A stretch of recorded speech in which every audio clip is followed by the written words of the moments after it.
tonight. And I already got everybody laughing.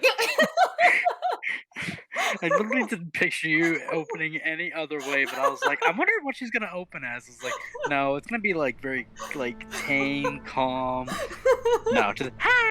No, so it's funny because as we were doing the waiting for the opening music to finish, my brain was like, what am I gonna say? How am I gonna do this? What am I gonna say? How am I gonna do this? And then right at the end, I was like, oh, just be you. And all of a sudden, hi!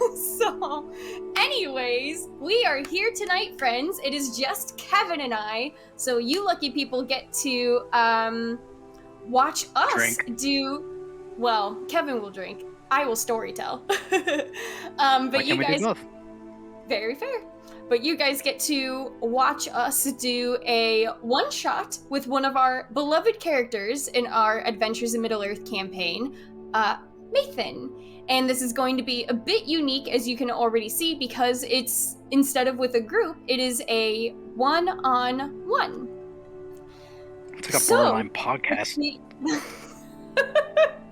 So, I'm reading chat and I'm already laughing. I should not look at chat. That's going to be distracting. Yeah, I don't have chat up for that exact reason. Right. So, without further ado, though, let's get started with tonight's one-shot, Sins of the Father. And we are going to start in Sunstead. But as a brief little bit of backstory for people who aren't familiar with what's going on. As I said, one of our characters, Maethon, acquired a sword after killing his father while liberating the dwarven mountain known as the Greydelve.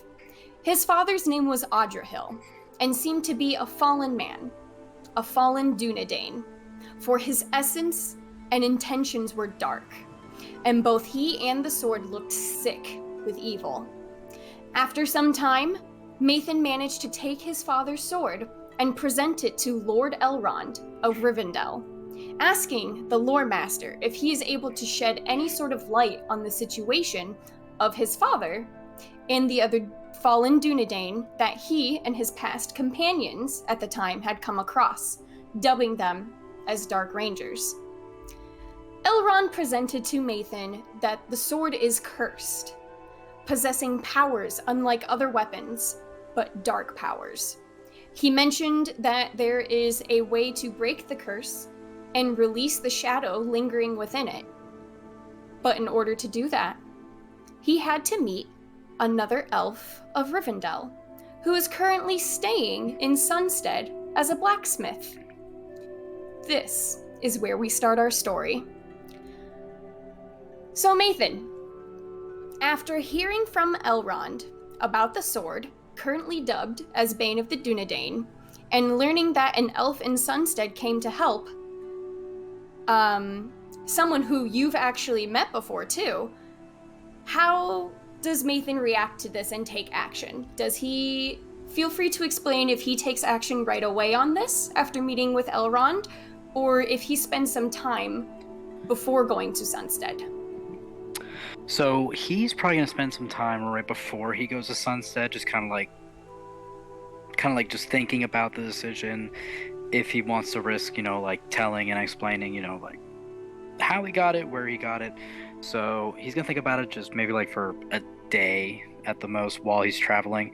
Worst case scenario, he just kind of like at the fork in the road where it says Sunstead or anywhere else. He could always take anywhere else. But do I really want to do this? So he's going to go up into, so he's actually going to go to Sunstead because he's committed right now to figuring out this curse and just kind of redeeming himself, his father, his people, etc., etc. Awesome. So, with that kind of determination and commitment, and all of the traveling that you do to make your way over there, you arrive in Sunstead just as the sun is beginning to set. Last time you were here, you were exhausted from lack of sleep, if you remember, determined that a vile man by the name of Mogdred was up to something, and begging the leader of Sunstead, Seowen the Generous, to listen to your concerns. It may not have been the most fond of memories you have, of this newly added Woodmen village, but it may be a different feeling now as you enter, and as you are determined, again, to make a change to break a curse. You also remember the last time you were in Sunstead that you met a rather odd group of adventurers. One adventurer particularly being an elf of Rivendell named Anelia, seemingly a warrior like you based on her armor that you remember, but according to Lord Elrond, she is now also a blacksmith of Ergion, an elven smith, and perhaps the only being capable of assisting with this cursed sword. You walk into the village. You note the change of the season. A breeze brings a gentle chill through the fields and forests nearby, breaking multicolored leaves from their tree branches and sending them on the journey of floating down to the earth. Your boots crunch under the leaves that have already fallen as you walk toward the center of town. You take a moment to realize that a few things are different here in Sunstead. The village seems more defended than before, with a guardhouse poised near the entrance gate and a wall wrapping around all infrastructure that makes up Sunstead. You can thank your other character for that. You also spot, in contrast to the bright blue and cloudless sky, puffs of smoke that rise from a lower location and drift off before slowly dissipating. That is your sign of where to go. It's not the first time you've seen smoke from an active forge, and it also means good news for you. The person you are seeking is home. Would you like to describe Maethon and how he looks for those who aren't familiar with him right now? Not really. Okay. No, I'm kidding. Okay, so basically how Maethon looks, for those who aren't familiar, I know I've been playing as Volley for the longest time, but even as a kind of like a reminder to myself too. Maethon is over 6 foot tall with dark, at least right about now, shoulder length hair, dressed in darker clothes, the usual Dúnedain ranger attire, equipped with 2 swords, one on his right hip. His left hip is Bane. The one on his right hip is Bane of the Dúnedain, which kind of, as we mentioned, has a little bit more darkness to it than Bane does. He's also equipped with a bow and arrows, of course, not just a bow. Just imagine just putting that behind someone's head and letting go. But Maethon right now usually was a little bit more of a chipper character in the beginning. As time went on during his travels and finding out more about his background, as described earlier, his father abandoned him. He didn't know why up until recently, along with his mother, which is, he's assuming his mother has been killed. With him finding out about Adrahil, he kind of just spirals down a little bit more into almost like a depression, almost like an anger. Even after Maethon was able to deliver the final blow to kill his father, get his sword, he still just kind of feels like that cloud of dread over him. So he just kind of like walks, instead of like his a little bit more chipper, joking personality, it's a little bit more of a darker humor alongside just a feeling of exhaustion, frustration, and a man just looking to relieve himself of this burden. Alrighty. As the blacksmith shop is in your sight and you approach, you see someone familiar at the forge. A tall, very lean elf is hammering mightily away on an anvil. Long brown hair that you remember being pulled back elegantly in tiers of braids is now completely sideswept and gathered in a large, thick, unkept braid that hangs in front of her shoulder and down to her bicep. Her skin glistens slightly with sweat, but is also marked all over with smudges of dirt, coal, and other dirty work that is involved with blacksmithing. Brown eyes are fixated with a fiery passion on her work, but after a few moments, those eyes glance up to notice you as you step closer. And she pauses from her work to stand up straight and face you, eyes fueled with a sense of purpose and fulfillment. You certainly recognize this elf, and at the same time you don't. being in a completely different attire of common blacksmith's clothing versus the magnificent silver and blue Rivendell armor she had donned at first when you first met her. But when she gives you a warm, welcoming smile, it's hard to not feel comforted by the greeting and the fact that you had made it to Sunstead. I recognize you. Maethon, correct? Almost hard to recognize you. You are correct. Well, you certainly look more well-rested in comparison to the last time we met you. Last time I didn't exactly put my best foot forward. Apologize for my previous demeanor. It happens. But I suppose we can do some brief reintroductions. Maego Vannen, Anelia Meliamne. Michael Van and Maethon at the Dúnedain. She is about to speak, but then stops.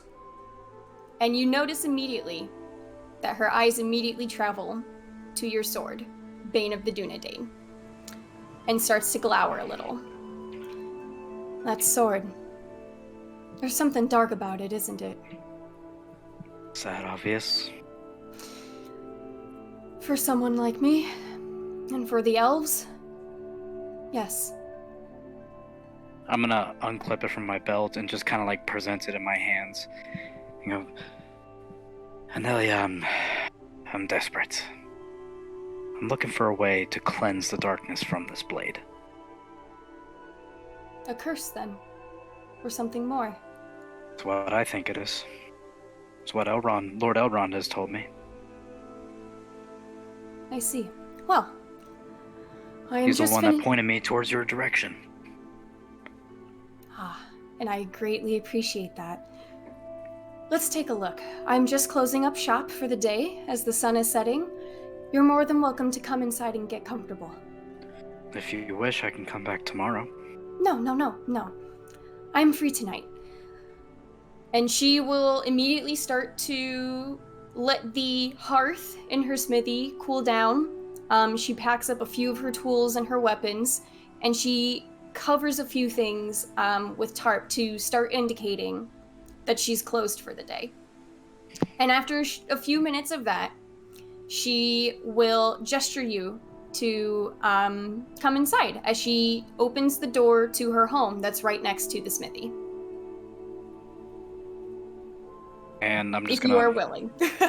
Yeah. I was about to say, it's like I'm gonna just start walking with her into her house. You know, ladies first, of course. And yeah, just so while we're in there, when she says "quote unquote" get comfortable, biggest thing I'm just mainly gonna do is take my backpack off, along just with like my bow, but my weapons are staying pretty much on me based on past armor history. and weapons.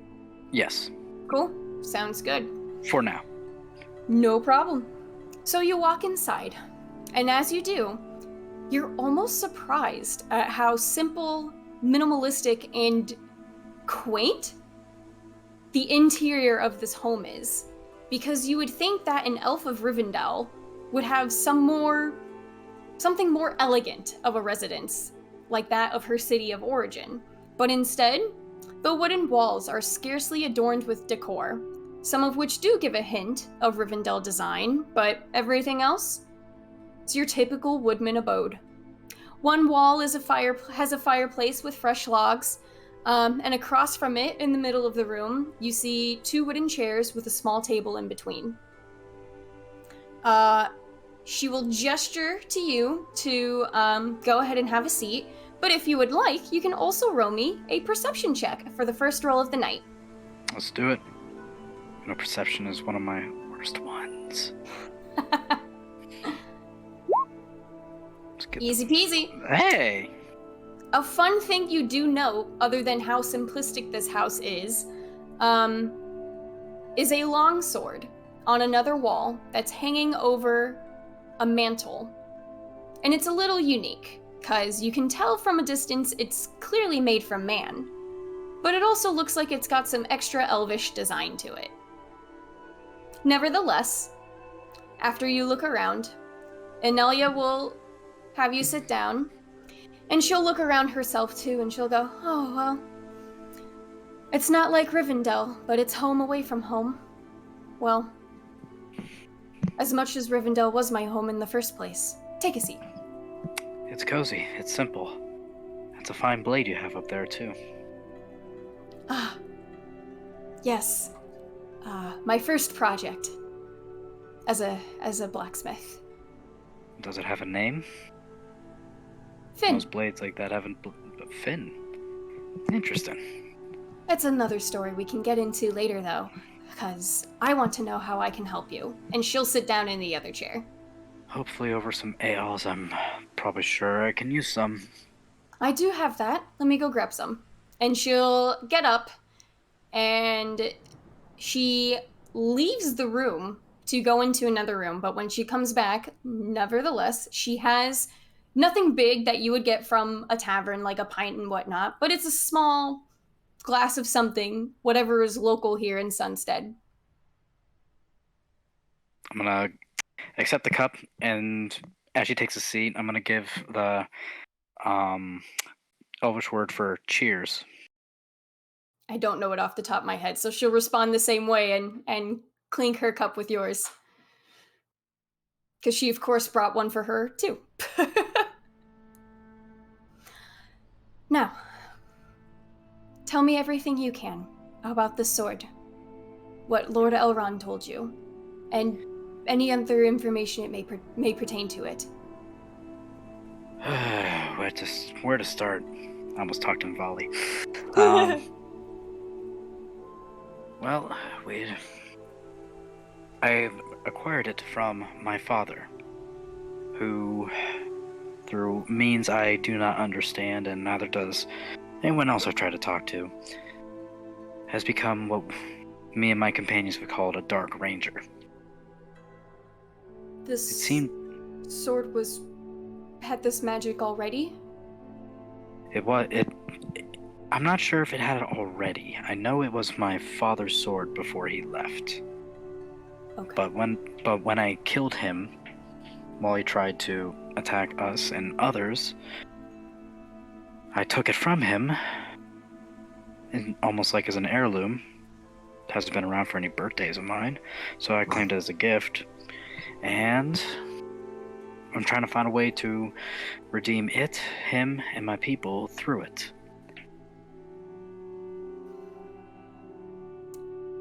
What do you know about these Dark Rangers? They don't go down easy, that's for sure. Your father was with them? My father commanded them. He was their leader. It was through magic and means I do not know how, and I've been searching for how past couple of years now. I did not know that the Dúnedain were having issues such as these. Are these Dark Rangers, did they leave on their own? It's a thing of they either left on their own, or they were just caught while they were out scouting, or any form of hunting, missions. Just by some means, they just got abducted and corrupted. Corrupted. So we are speaking of the shadow here. Yes. That would make sense from what I've been feeling from the sword so far. I've been hearing the sword whisper to me. Tell me to command. Tell me to take over. Tell me to hurt. It whispers to me when I'm fighting. It whispers to me when I'm just relaxing. It whispers to me in my sleep. Some birthday gift. You could say that. As I take a drink. So we don't know if this sword possessed this magic already when your father was possessing it, correct? Is that what I'm hearing? Before my father became a Dark Ranger, I just remember this as I was a child, just seeing this on his hip. It didn't really possess or feel like this, but maybe I was just too young to recall or remember.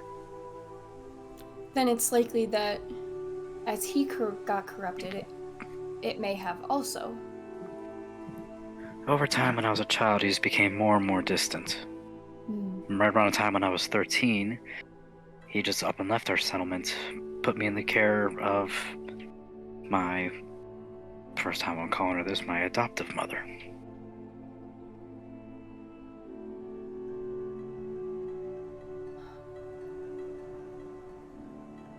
Do you have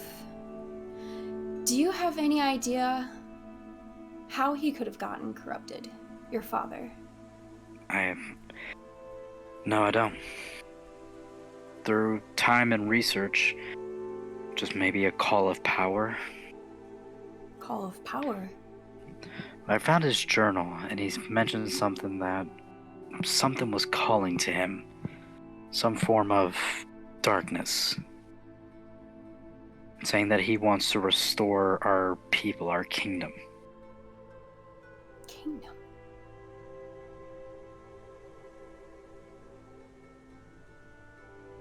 It would be easy to assume that the sword could have been doing that, but based on the timeline you're giving me, could be something else. I don't know. May I take a look? Absolutely, and I'm gonna pass the sword to Anelia. Anelia will gently take the sword at first. You'll notice that she is touching it as little as possible as she's holding it, but she'll place it down on the table between you two, and she will slowly then take her hand and place her full palm on top of the sword gently. And as she does that, you hear her mutter in her native tongue of Quenya. You hear her say, Tanimo. And as she does that... Do I know what that is? It means show yourself. Okay. You do understand Quenya, from what Yes. I remember. You're Dúnedain. You just know the elf languages. What, no big, right? I just want to make sure. No, you're good. You're good. So she does that. And after a split second of her doing that, you notice her hand then immediately pulls away, and her breath hitches with a small gasp, and she kind of goes like, and she'll take a step back with a little bit of quick fear in her eyes. I'll just kind of like my hand just from reflexes goes to the hilt of my sword and go, what is it? Okay. She pauses for a moment. You can see her breath has quickened just a little bit. And she thinks for a moment, and then she goes, oh, I have a theory. Have you... And then she pauses again. And I need you to roll me a perception check. With advantage, if you would like. I would like it, but it's not going to do me much better. I wish a 7 was a 6, but I'm just saying.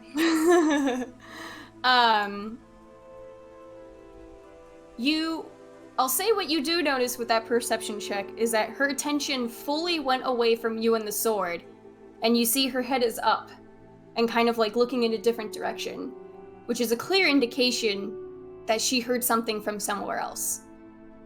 But you yourself didn't hear a thing. I'm gonna look towards the direction she's looking at and go, what's wrong? I think someone's outside. I'm gonna draw Bane, and I'm gonna put Bane of the Dúnedain in my other hand. Okay. She will, she'll put a finger to her lips to motion to be quiet. And I'm gonna like gesture to her like my head, when she does that, be like, look at me, and I'm gonna gesture my head down to the short sword on my back, tell her to, like, almost telling her to take it, like with my head. Awesome. She will do that. So basically when she does like that, I go like, She'll nod, and then she'll slowly take your sword, trying to be quiet, and I was gonna say the both of you, because I'm gonna roll for her too, but you can give me a stealth check trying to go outside if you'd like. No, I'm actually going to stay inside for right now. I'm gonna prop myself, wait by the door, and hold my action for if anyone tries to break in, I'm going to attack. Gotcha. Okay. Well, first, can I look out the just peer out the window and see if I notice anything? Yeah, you can roll me another perception check. Please and you can do so with advantage again since Analia is as alert as you are. Let me actually. You're gonna give me every number but a 6, aren't you? What is your... And to answer viewers, yes, I have the mind of a 5-year-old. Fight me. Okay. So... You go to one window. Analia is actually going to go to another, but on the same wall, if that makes sense. So if, like, the door is in the middle of the wall, there's one window on each side. Okay. So, as you try to look, what did you roll? 9. Oh, boy. Yeah. I told you to roll decently, and you would be fine. Hey, if I can get physical dice, that'd be fine. Well, I do have physical dice, but that's beside the point. What was I gonna say?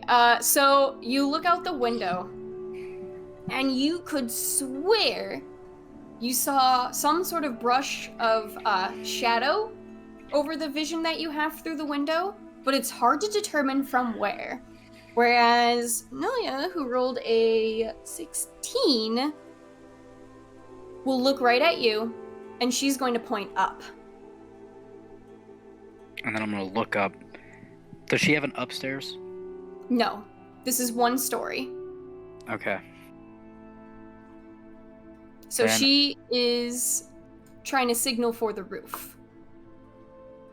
Like somebody's on the roof. Okay. Correct.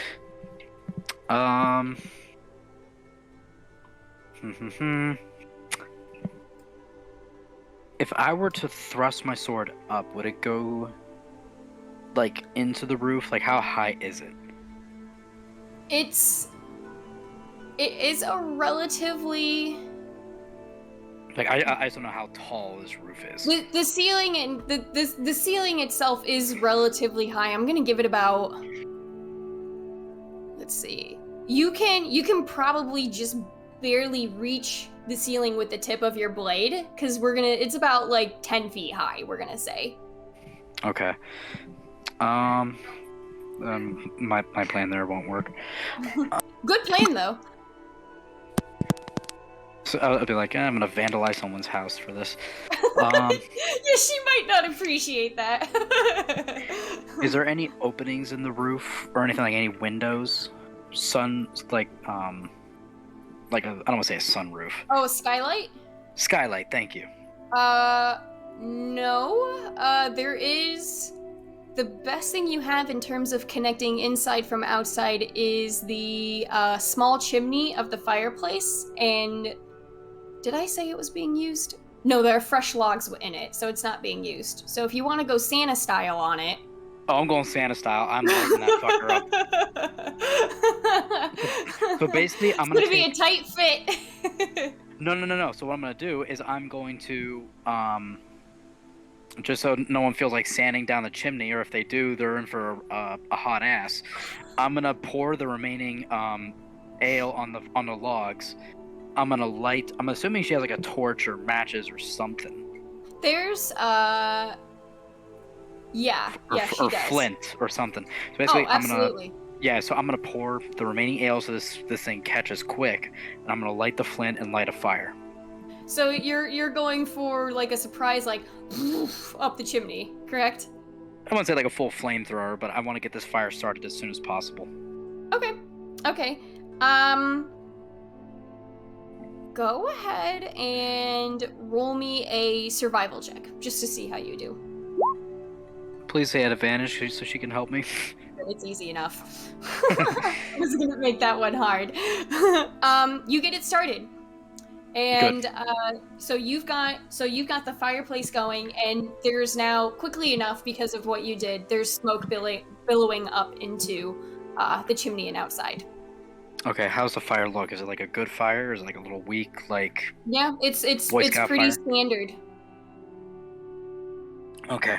And at that note, like, I'm gonna give like a do you see anything like a? So Anelia will still be by the window. Let me roll. Oh, that's bad. What you can notice is her face is kind of planted more against the window, and she's like trying to look up to see any more like shadowy movement and whatnot. She doesn't see a thing. Okay, then I'm still gonna be like by the door, withholding my action if someone decides to break in, just going to attack. Okay, let me roll something here.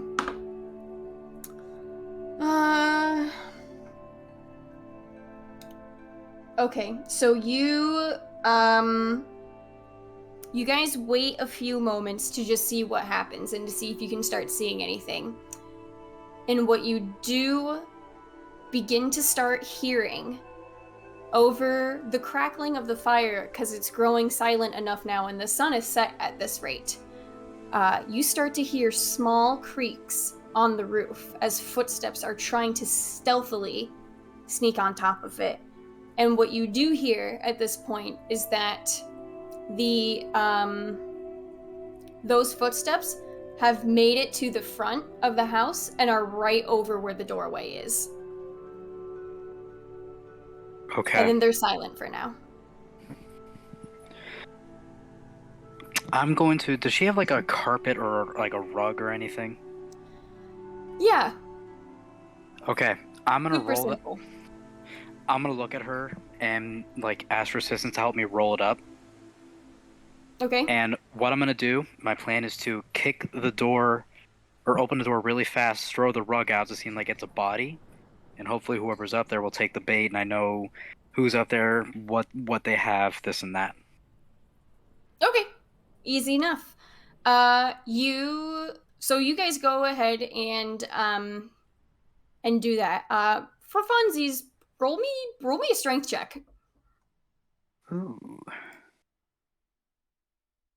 And it can be at advantage since she's helping you. I'm big and strong.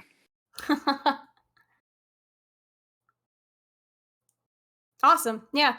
Simple enough. You accomplish that. So right as the door just goes boom, wide open, and the two of you immediately throw the rolled up rug outside, almost within an instant, a dagger flies from atop and goes right into the rug as a pure reaction. And then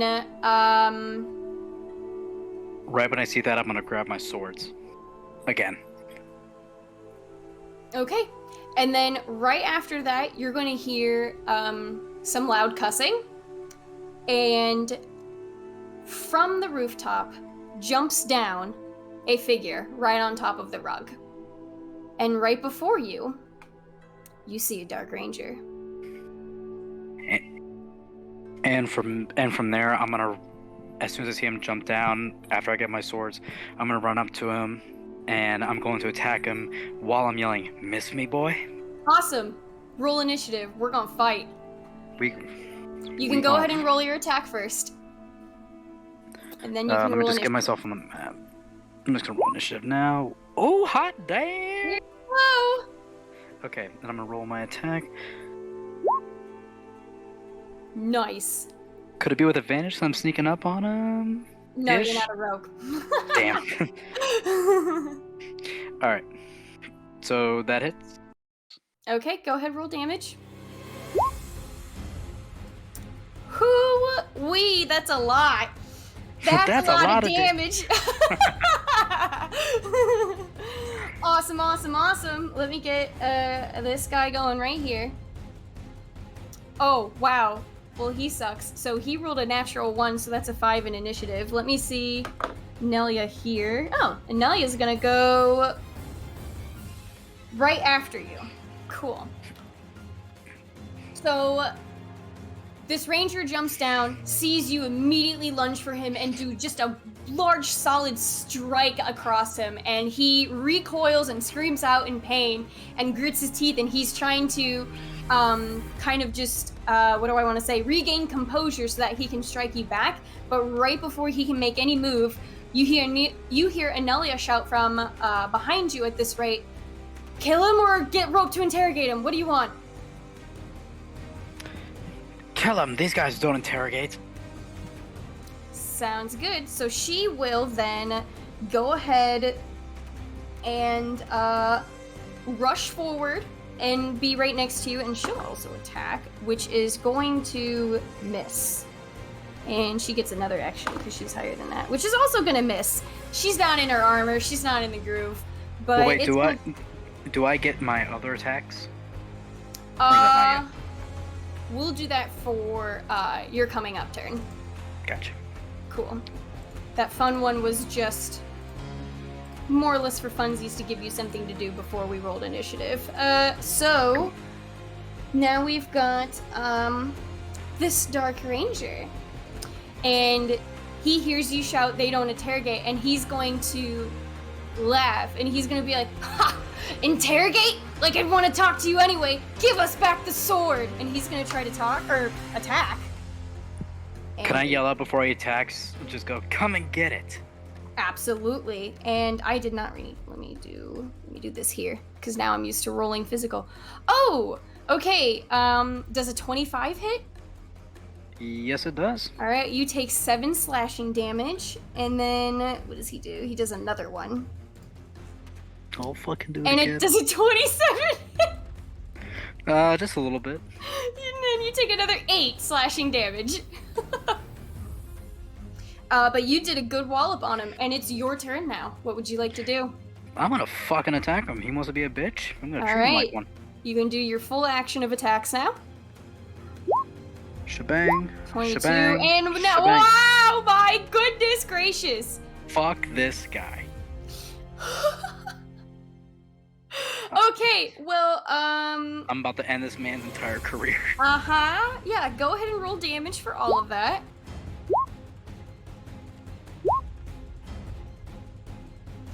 And I don't even need to add all of that because that pretty much does it. And these are all fatal, correct? Yes. You are not? Okay. So, Nope. you do... So let's see. So you do another big strike at him, and then you pierce him here in one shoulder, and then at your third attack, you just have your sword completely go through, we're right around where his heart would be right here, and he just coughs up blood and everything. And was this the guy who says give back the sword? He was. Can I look him at the swords in his heart and go, here you go, you get a fresh introduction to it. I love it. I love it. And so, as you say that, he's dying, but he will use his final moments to spit blood in your face, kind of chuckle again, and he's just gonna go, there'll be more of us. And what else do I want to say? Well, there's one less now. We'll keep hunting you until you bring it back to Angmar. And he'll die. Looking forward to it. And you raffle stamp that guy, so combat's already over. Oh, just one guy? I thought it was multiple. I was like ready for a whole engagement. Nope, it was just him trying to ambush you and totally failed. So, there is that. You have this body of a Dark Ranger. After he perishes, he just slumps off of your sword, being completely dead weight, and crumples to the ground in front of you. Anelia is standing right next to you, looks down at him, looks back at you. What was that? Remember that Dark Rangers I told you about? Let me introduce you. He said they're hunting you? Yeah. I thought I lost them. Or at least had a day in between. You missed that part in the retelling. Why are they hunting you? Apparently they really want, and I just pull up Bane of Dúnedain. Apparently they really want this back. Why? I don't know. They want the sword of their leader back? Is that what I'm understanding? That's what I'm understanding as well, yes.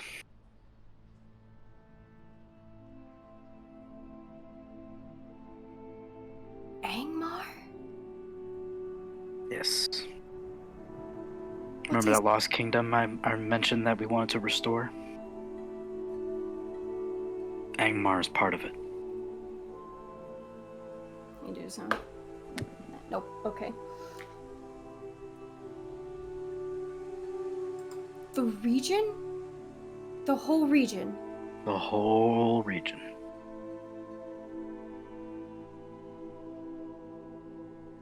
And you know how dark those lands are.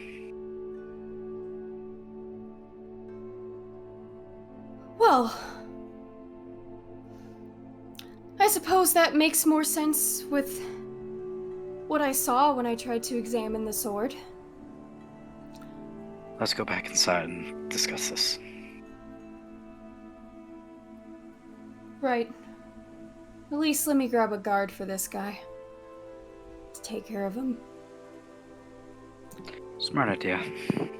She'll spend a next few minutes or so grabbing someone from the guardhouse, explaining what happened, and then when that's taken care of, she'll walk him back inside her home to continue the conversation with you. And doing that, she will say, "So, Angmar does sound a little more logical now. I saw something that reminded me of it when I tried to look at the sword." And what was it? It was like a flash of a vision, but it was... Being from Rivendell, you can't miss what is Angmar and what's that whole region, so I saw the depths of it, and then it flashed to an anvil with that blade.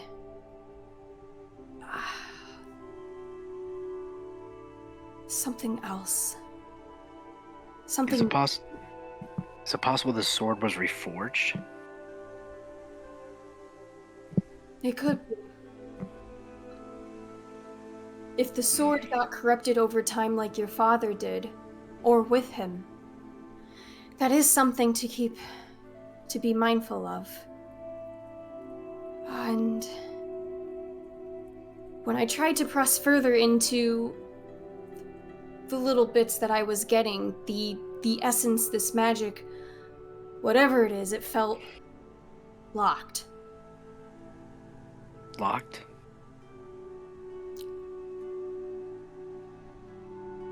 Like the magic in itself is locked for anyone to try to interfere with. Well, there was the gold under the mountain question. So there's no way to cleanse the blade?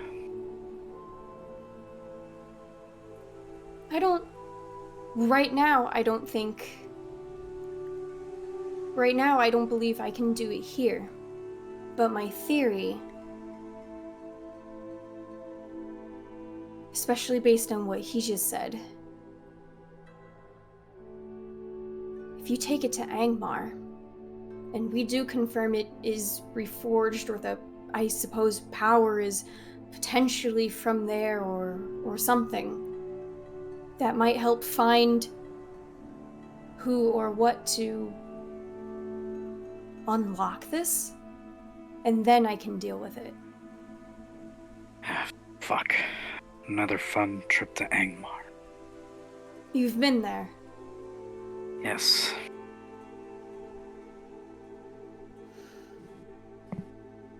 Can't say I have. Don't recommend it. Well, that might be too bad. I'm going with you. As Maethon just kind of says, like, head going up, just like a sigh of, oh, what the fuck have I done? Kind of thing. Are you sure about this? not really my place to put you in that kind of danger. I am an adventurer myself. I've been itching for one. Besides, Well, if this theory is correct, and that happens to be the place where things have to happen for us to enchant this and remove the curse or whatever you want the outcome to be for it. If it has to be in there, you're going to need me. very well. Okay. Good. I've been getting really bored in here lately, so I'll close up shop for the long term then. You can rest here if you'd like. We can leave in the morning. Sounds good. That voice in the sword. Did it sound familiar at all to you? Not from my recollection. Just sounded like a dark whisper. Is this the first time that the Rangers have talked about trying to get the sword? No, you said that already. They've been trying to get the sword back from you beforehand. Yes, they've been hunting me for a little bit of a while now.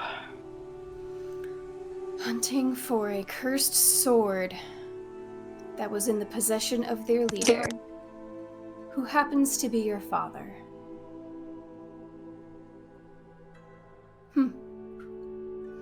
Well, I like mysteries also. Get some rest. I'll see you in the morning. Likewise. And we will speed up the scene here where everybody goes to bed.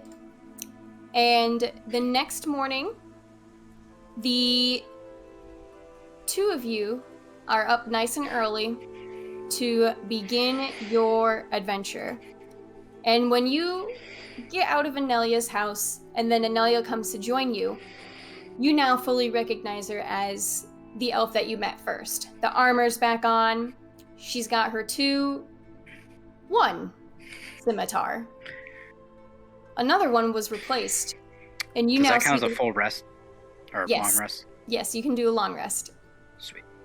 You see the sword that you noticed on top of the mantle is now at her hip. Ooh. And that fin is a fine fit for you. yes. And we're gonna go ahead and go on an adventure. Adventure time. Angmar. So here's what I'm Yay. gonna have you do. An embarkation roll. How the fuck do I do that again? D20. No. So you Oh. can roll 1d12 plus your survival proficiency plus half of your wisdom mod. Okay.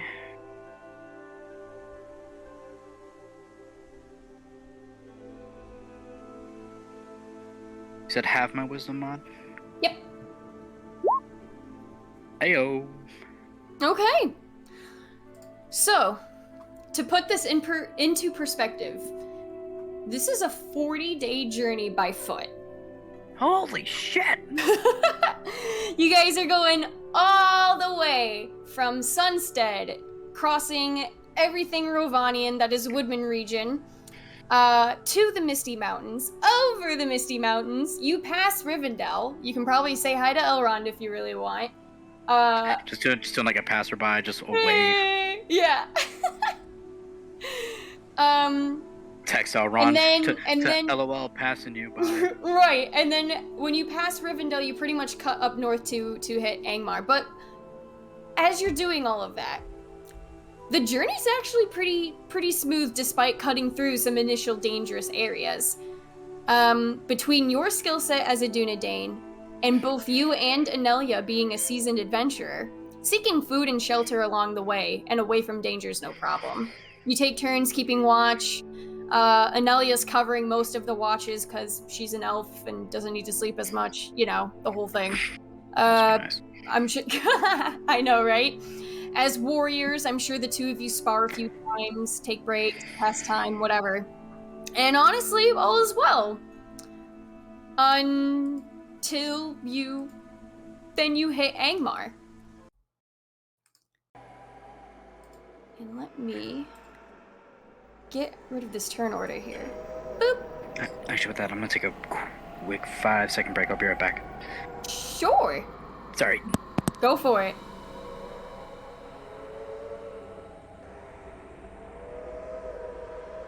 And we have officially hit spookiness, everybody. It was super spooky.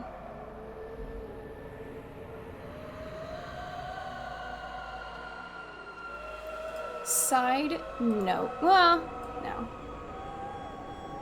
I was about to let you guys in on a small secret, but I decided not to. I hope everyone's doing well. What's going on here in chat? It's not spooky when you say unexpected intermission. Yeah.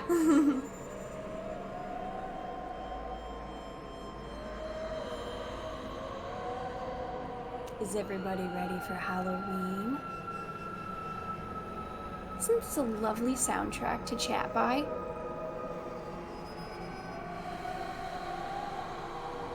Hi, Vinny! Hi, Dork! Hey, everybody! Hope you guys enjoyed the, intro. Now we're getting into the good stuff.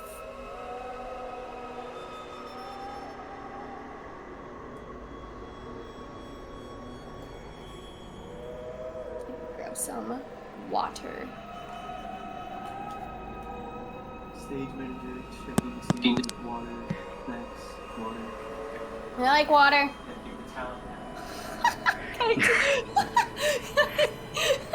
Gotta keep the talent happy. I came into yes, that. because I'm totally talent.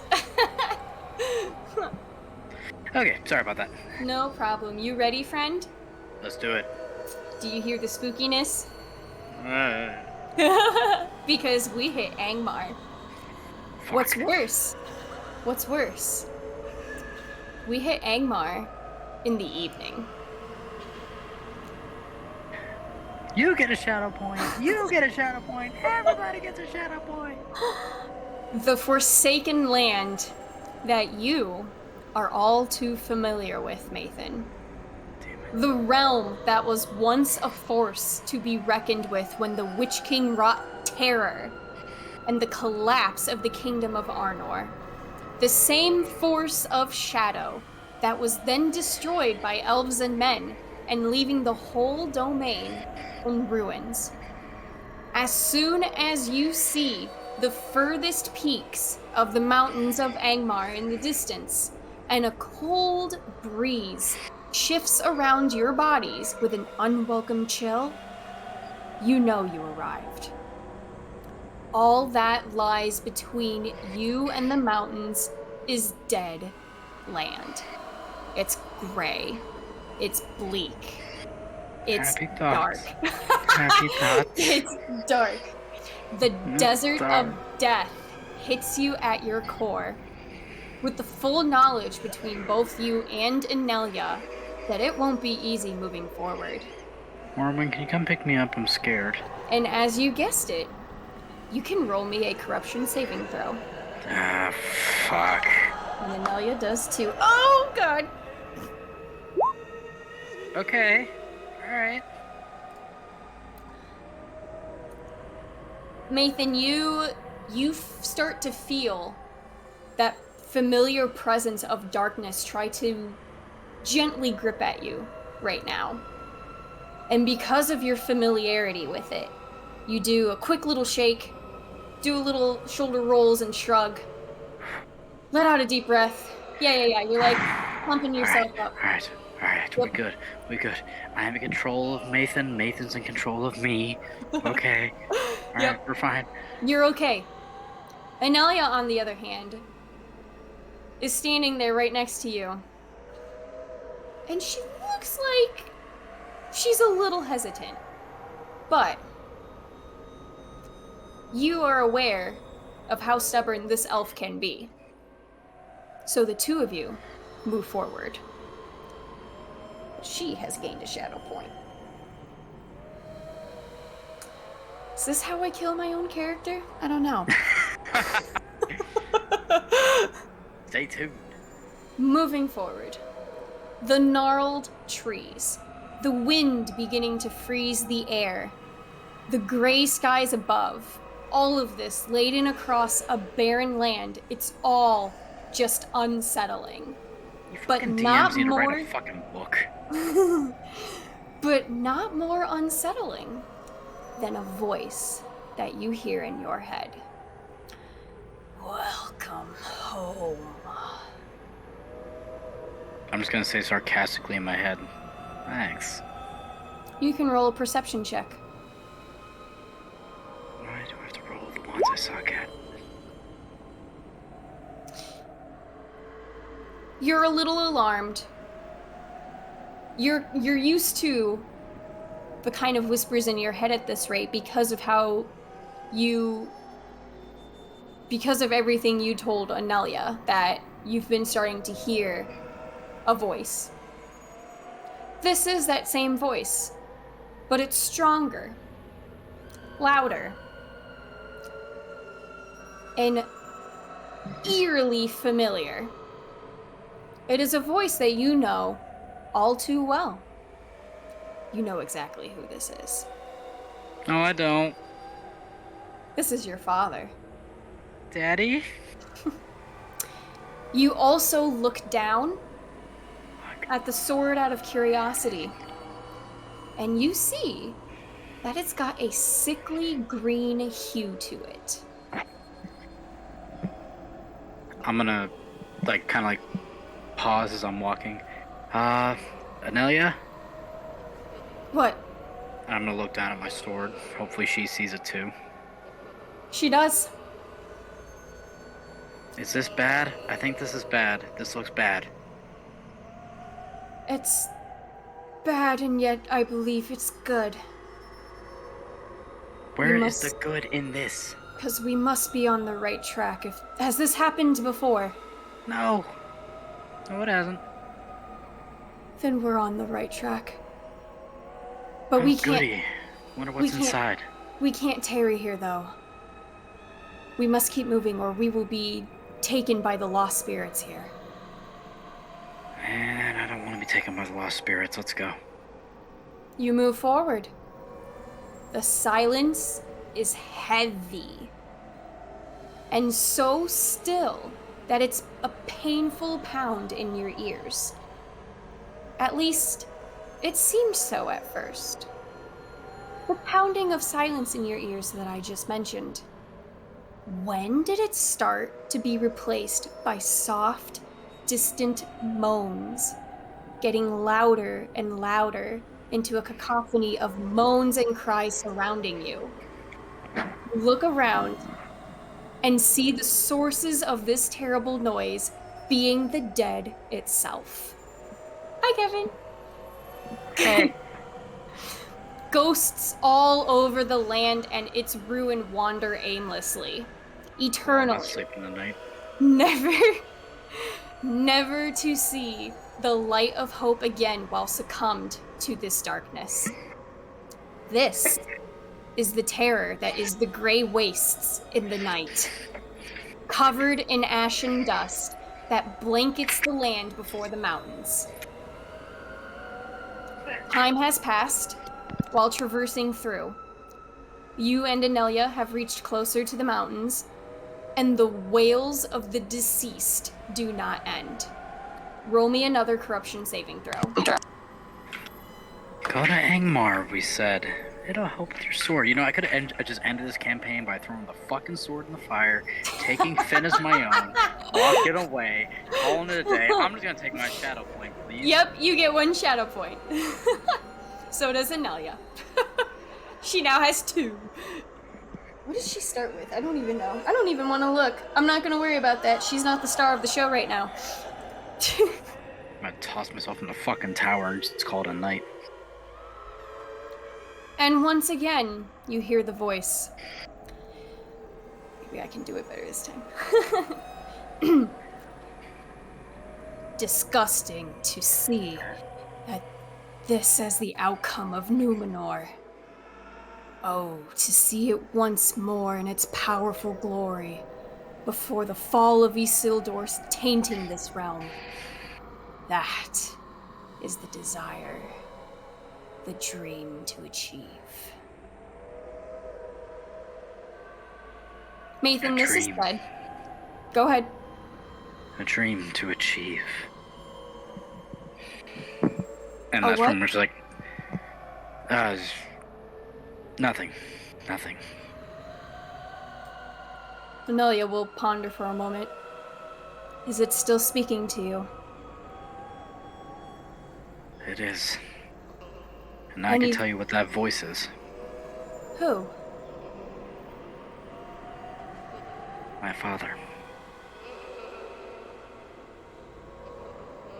Is that sword your... That's impossible. Could it be? Could your father be... She keeps looking at the sword. Well, his head is somewhere in Erebor and his body is somewhere where I don't give a fuck. So, he can't be alive. I don't know how. Has he said anything as useful information?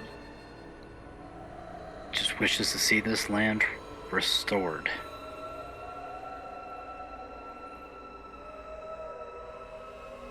Restored? Yeah. You said the Old Kingdom. I did. In the past. I thought you meant now. I was like, I did? Nope. She's trying to put everything together as you guys are going.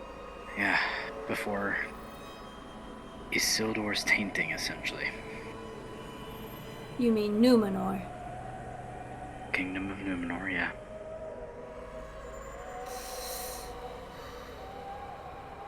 She takes a moment, and as the two of you finish speaking to each other, you look down again, Maethon, at the sword, and that sickly hue is even stronger.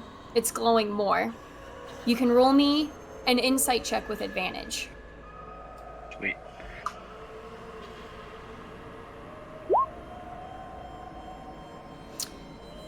Okay.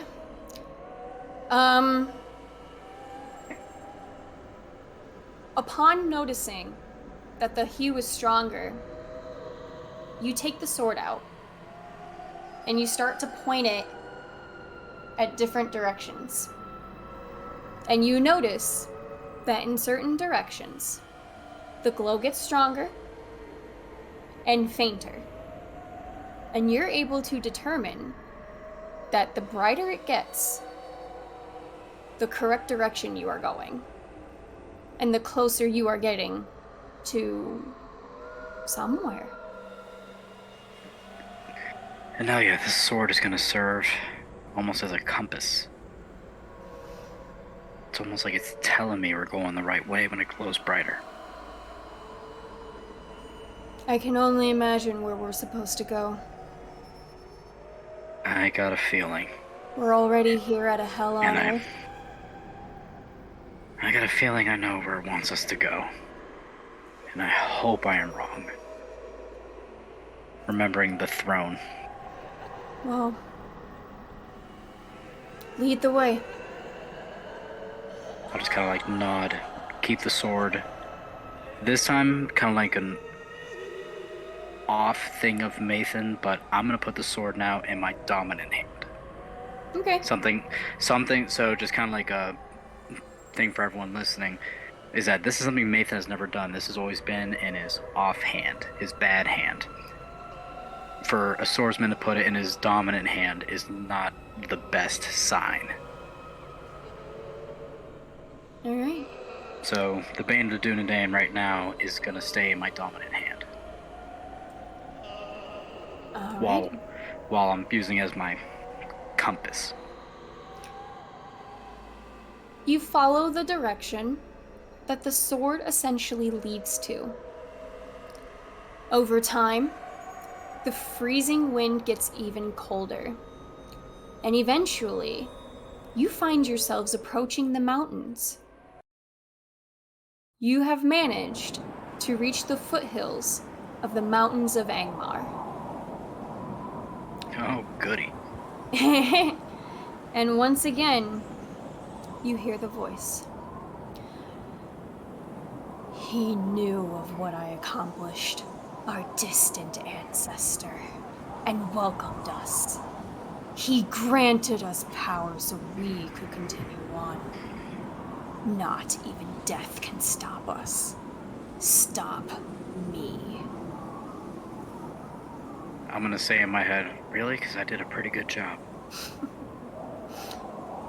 Roll me a history check. With advantage.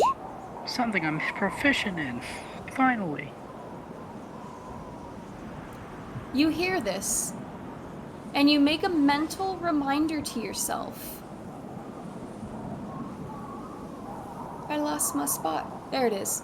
You make a mental reminder to yourself that it was the Witch King himself and his army in Angmar that drove the Dúnedain into hiding and was the cause of the fall of the Isildur's lineage.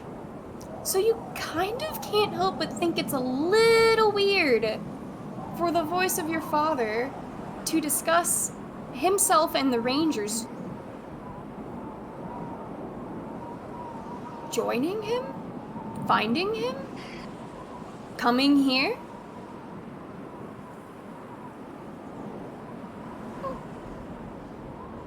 Fine. We're fine. Everything's fine. Do you press forward? Or do you have any further thoughts?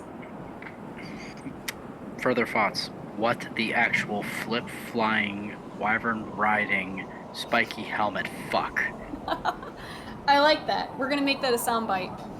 Sweet. Is the sword still telling me, like, to go in this direction? Is it still glowing? Why do you have to be glowing? Can I point it any other direction? Does it glow any better? Why not? This is fun. Unfortunately, I'm just gonna like just curse at the sword and just go, son of a bitch. And I'm just gonna continue just keeping the sword in my dominant hand and walking in. Okay. This player starts crying.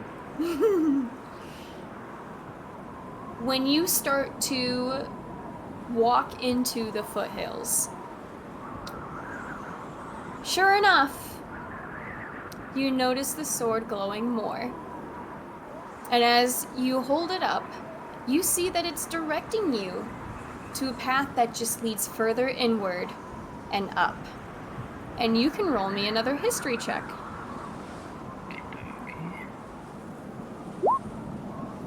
There you go.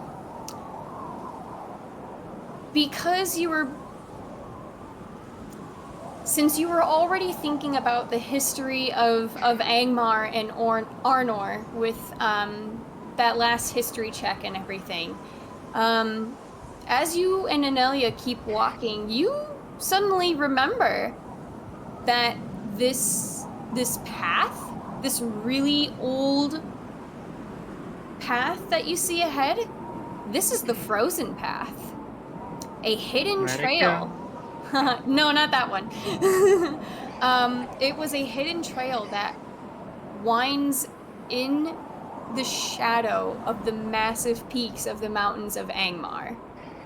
It was once an ancient road carved by the servants of the Witch King, and it leads up to the watchtowers of old. So you're knowing all too well right now that you're going up. Moving on up. And To as the you Witch start King. and as you start to and enter the frozen path, the voice once again goes, "He will welcome you back too." Roll me a corruption saving throw. Welcome. I wish you would say that before I have some badass dialogue. There we God go. dang it, Anelia! I thought you were saying that to me. No. So like, I'm gonna sorry. keep quiet. I'm gonna keep quiet about it. It's great.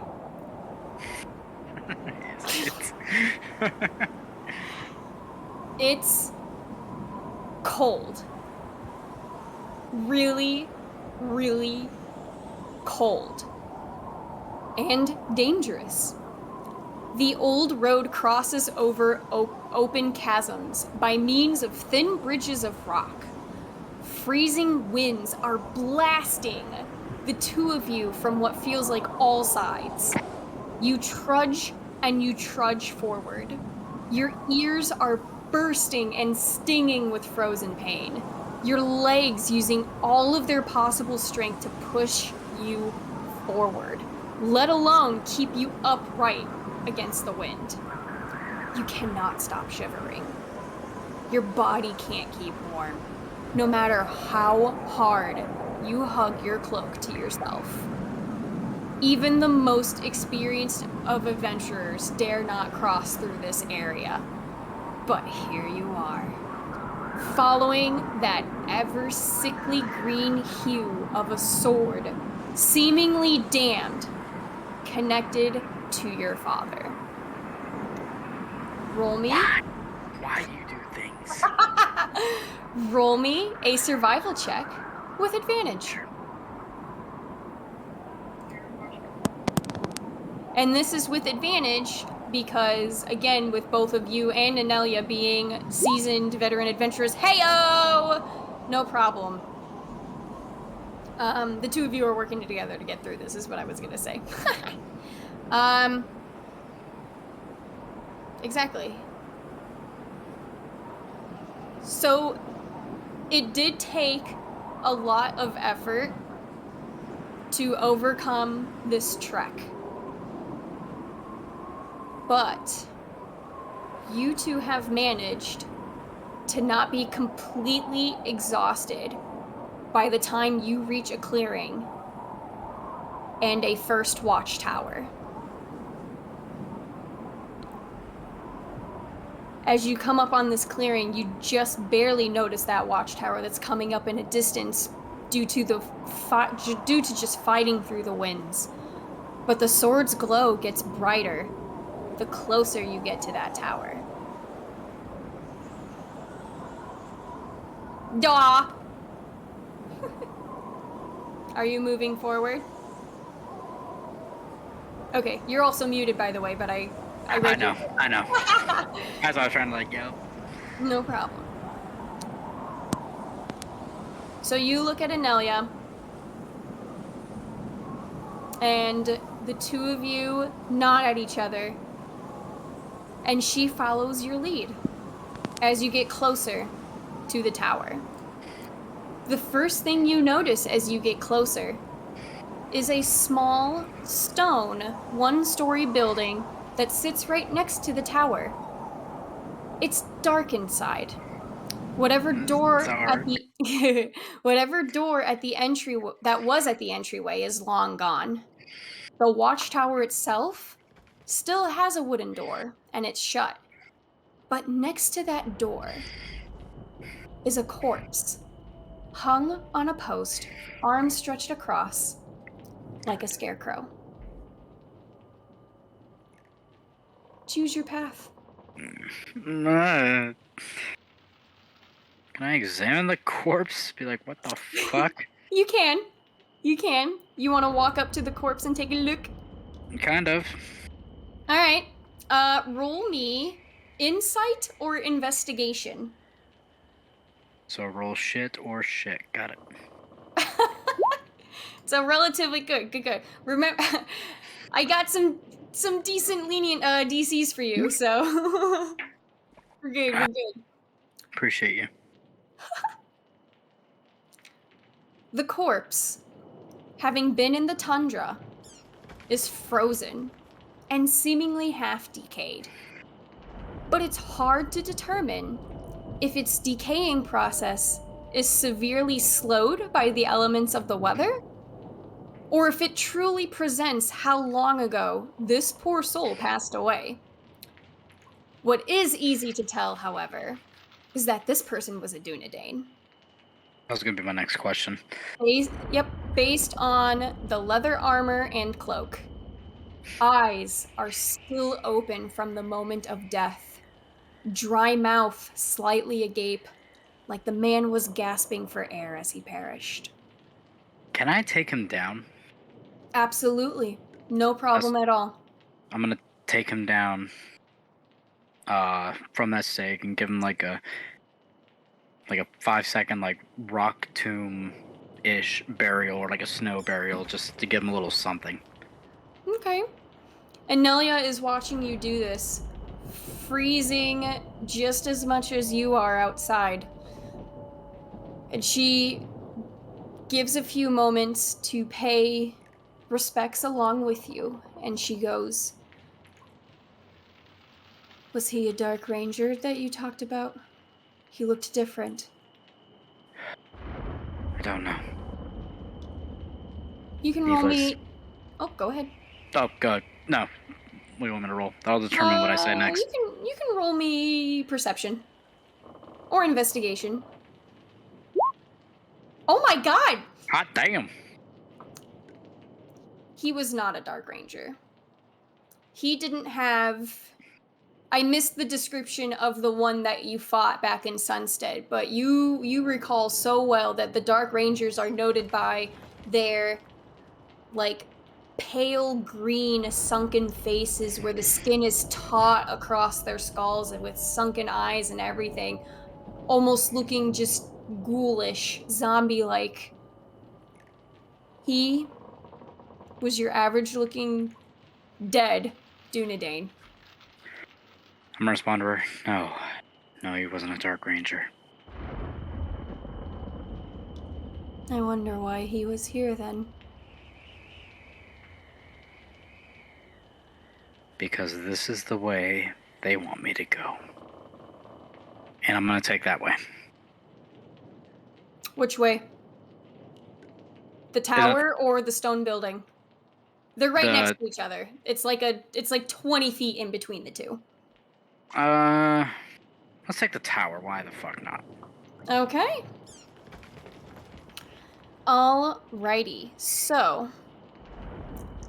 you walk into the tower and you shut the door. You shut the door behind you. Sorry. My mouth was like, nah, I don't wanna. And when you do shut the door behind you, there's this small sense of relief that you are finally out of the harsh wind and weather. But only a small sense of relief. Because the first thing you observe as you enter and begin to look around is a heavy weight in this room. It teems over the entire space, and you feel like you're being pushed down into a slight cower almost by the dense tension that is here and is bearing weight on your being. The room itself looks to be an open gathering room. Small, old seating positioned around a cold, dead fireplace, a few rickety wooden tables and chairs spread across the open space, and in the far corner is a staircase that leads up. This looks like it could be a cozy space in the middle of such a harsh region of the world. And yet, like everything else in Angmar, something here feels very, very off.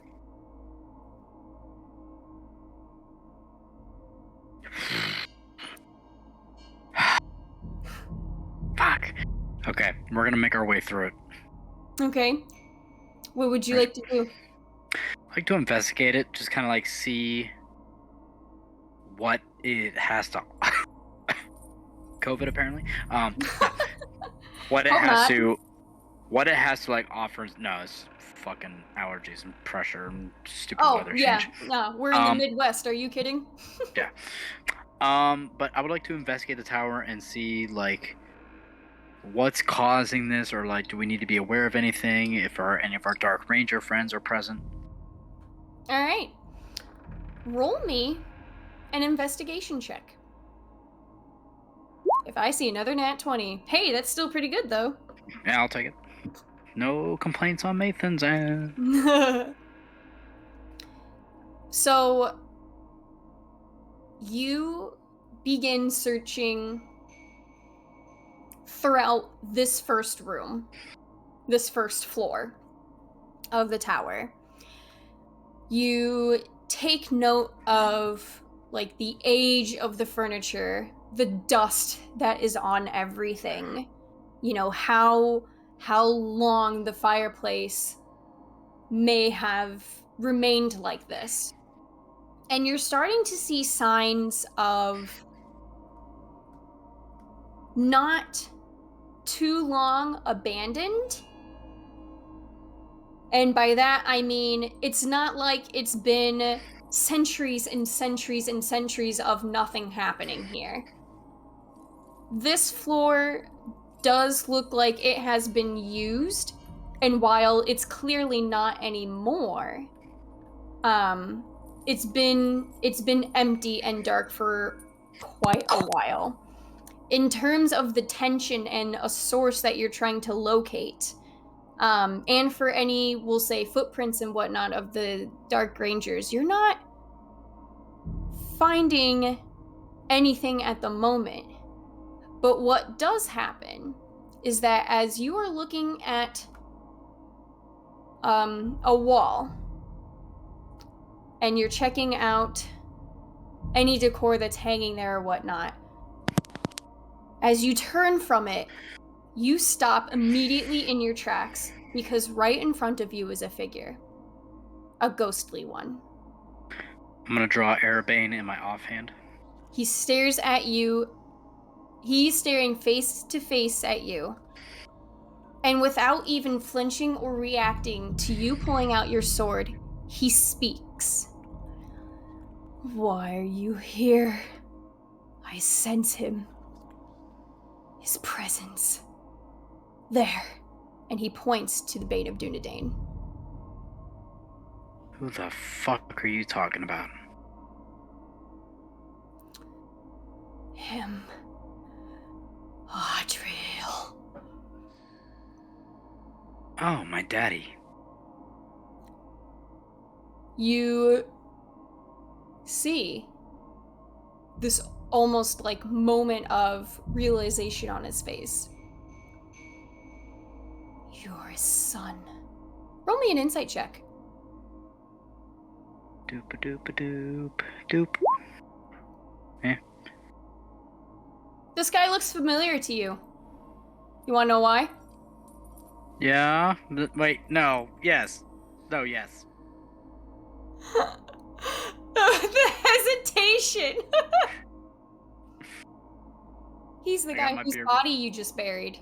Motherfucker!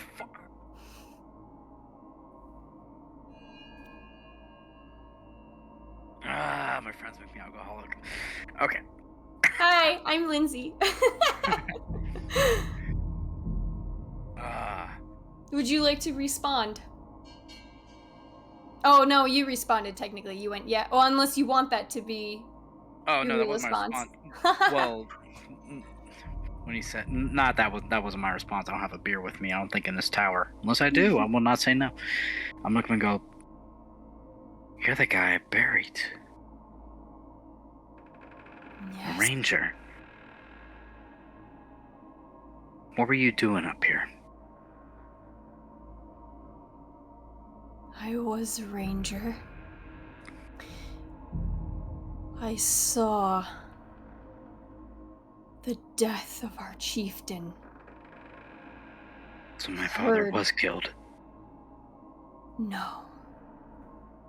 Arathorn. Killed him. I'm gonna say that out loud to where I know Nilia's an elf. She could hear that for fucking sure. She's watching from afar, but she's so cold. She's just kind of like, God, why am I here? Because the shadow's not doing so well with her right now.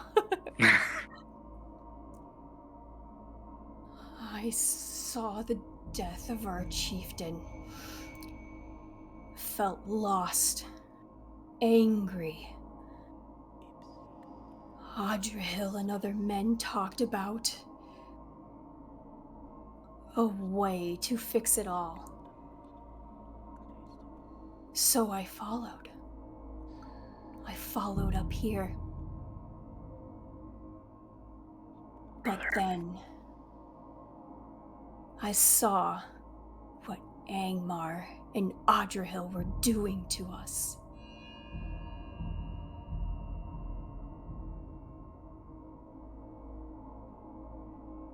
My brother, why were you put on a stake? The corruption did not stick to me like the others. I saw clearly the Dark Rangers and Adrahil being in cohorts with the Witch King, and I confronted Adrahil about it. It did not go well. So my body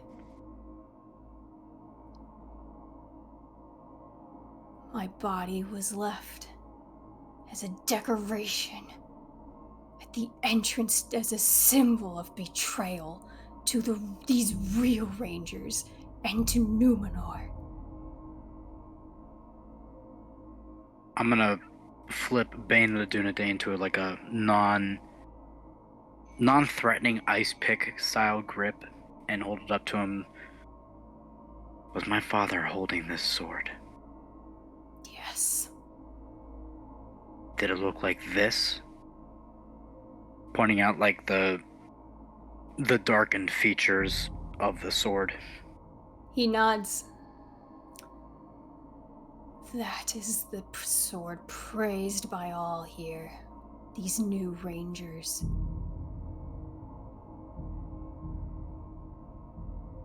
Adrahil is connected to this sword. His essence inside it. As long as that sword remains, this legacy of the new rangers, with this false goal of restoring Numenor, will survive always. My ranger brother. It hurts me well beyond what you know of what my father did to you. I took your body down from its site, and I gave you a warrior's burial. You have my word that this will not come to pass. Adrahil is dead. I killed him. And I'm gonna hold up.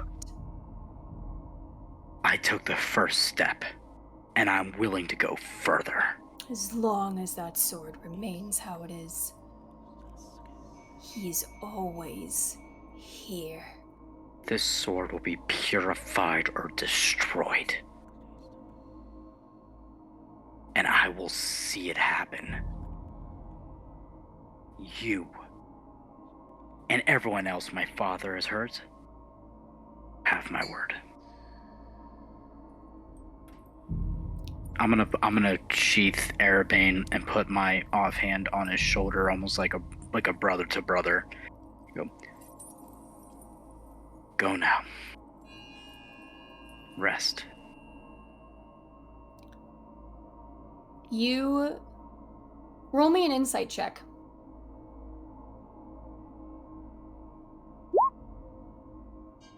Oh, that looks familiar.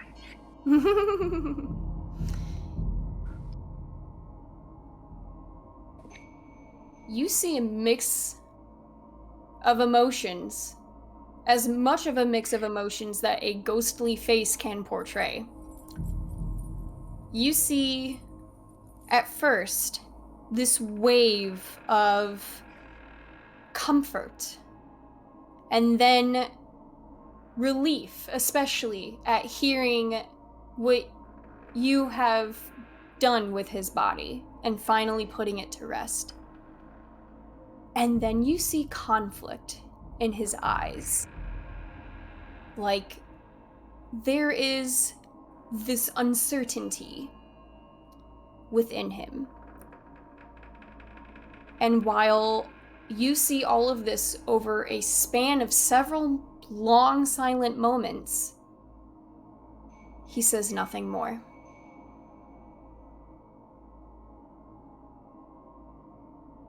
Is he still there? He stays standing there. And then after another few moments, he slowly raises a finger toward the staircase. And he will say, Find the source of this corruption, this magic done by the Witch King and Angmar on him. And there may be hope yet. I will finish it. He will nod. I'm moving to where he pointed. The stairs.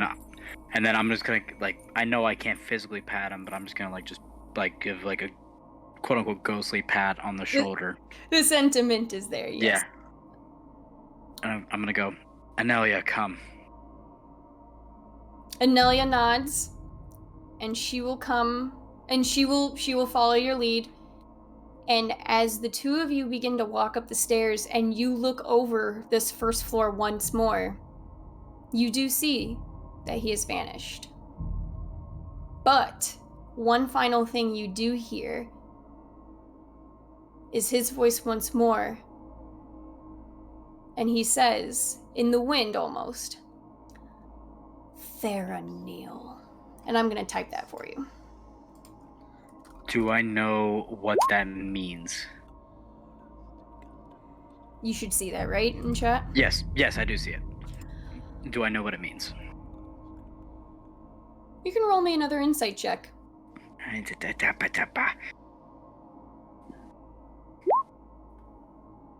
Haha! It's a name. You're assuming it's his name. And with that, I'm gonna whisper, Theraneil, you will have your justice. And after that pause, I'm gonna walk upstairs. Alrighty. You reach the second... While we're walking up, I'm gonna tell Anelia, I'm guessing you heard all of that. I'm gonna kind of point back to the elf ears. She looks at you for a moment and blinks. You can tell she's not quite sure how to answer that, but it's pretty obvious that she did. And then later on she'll be like, yes, it's good you took care of him. Still not too late to leave.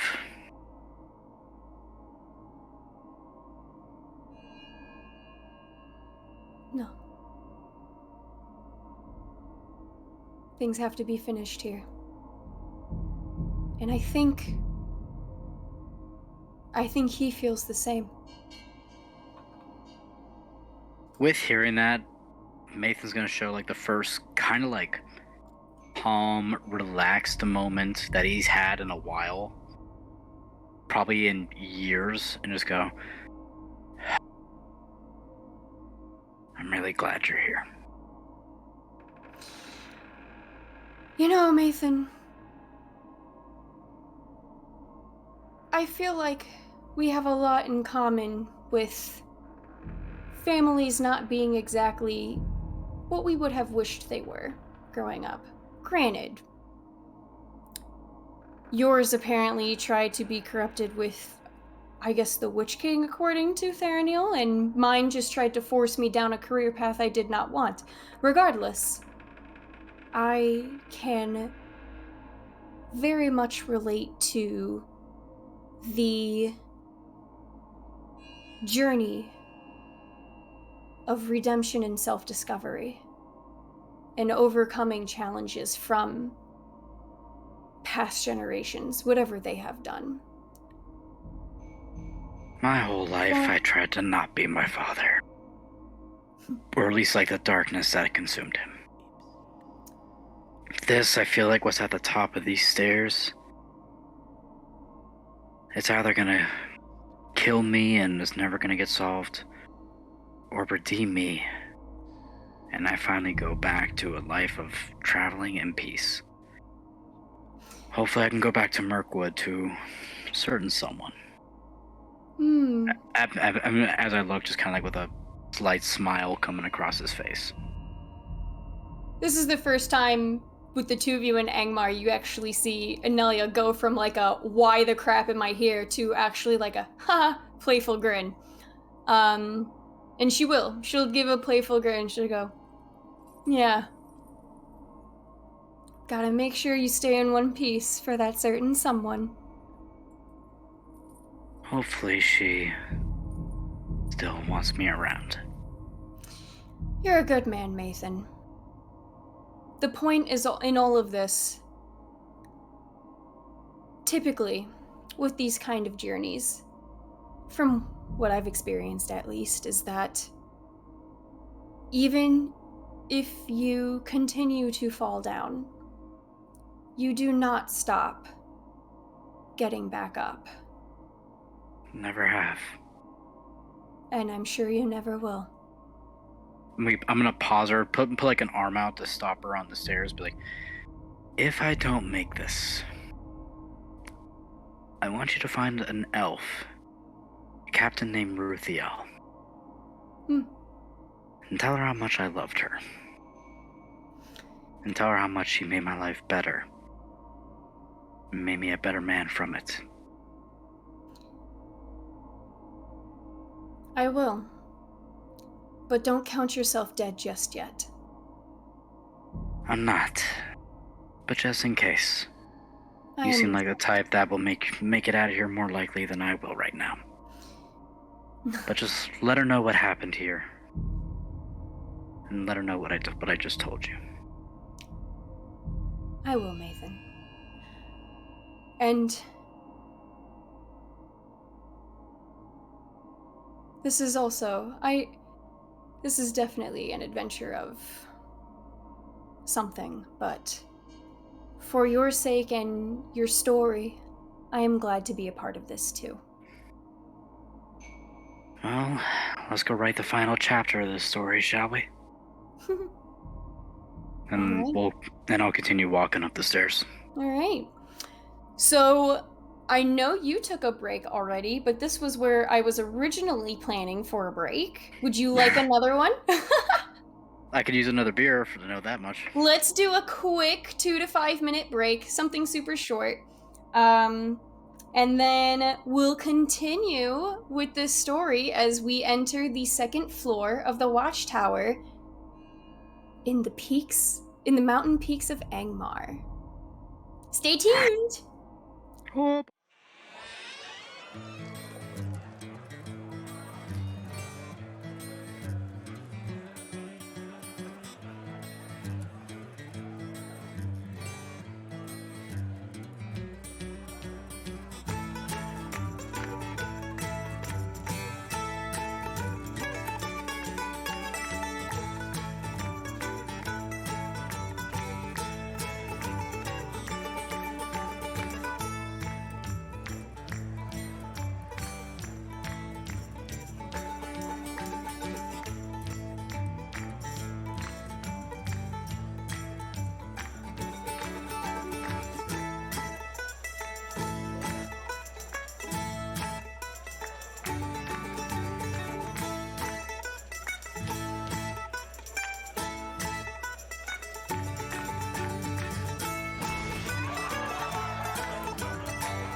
Hail, adventurer. Are you a dungeon master with a desire to transport your players to fantastical settings? Perhaps they are deep in the dungeon of a mad lich.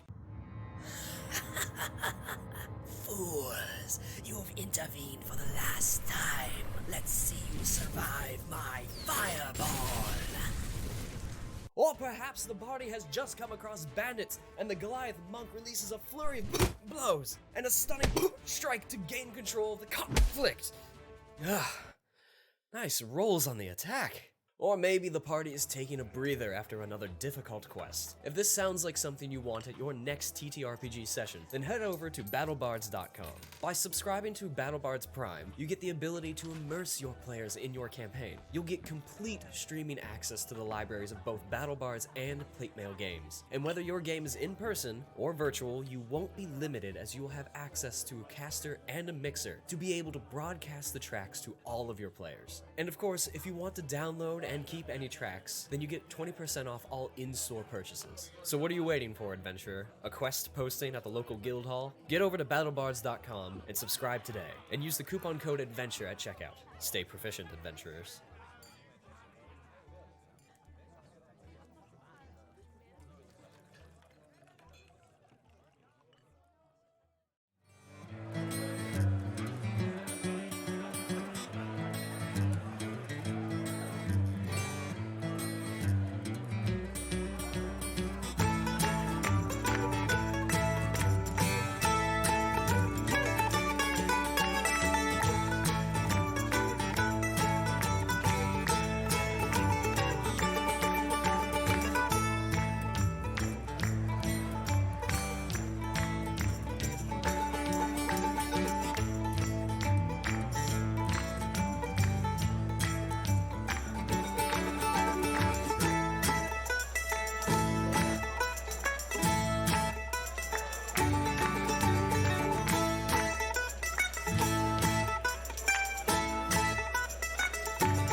We having fun yet or what? So before we get right back into it, a very quick announcement for AdventureCheck. We will not be having our Friday Let's Play stream that involves Brian playing Call of Cthulhu. Unfortunately, some real life obligations have come up where we cannot, well, play games, I guess. And so we'll be skipping that for this week, but Brian will be back with Call of Cthulhu next week, and oh my god, that scared the crap out of me. My door moved, and I didn't know from what, and I just realized a cat being hidden was trying to open it. So I just scared my own self now. Yeah, it's been spooky enough here. No kitty. Okay, so with that all said and done, let's get back into it. So you and Anelia together walk up the stairs into the second floor of this watchtower. Do. And as you reach the top of the stairs, you enter this hallway. On each side of the hallway, there is a door that is shut. So you're looking down into the hallway, and you've got one door on one side and another door on the other. The hallway at the end connects to another staircase that goes up.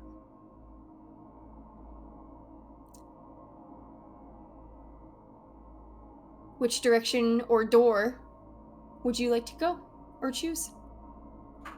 What were the first doors again? Sorry, they were going... Oh, there's just one on the right and one on the left, and then there's a staircase at the end of the hallway that goes up. Can I peer through the doors on the right and the left just to make sure we're not walking into a frickin' ambush? Sure. Are you just going up there and opening it, or are you trying to do it stealthily, or...? Just going up and checking it. Okay, fair enough. So when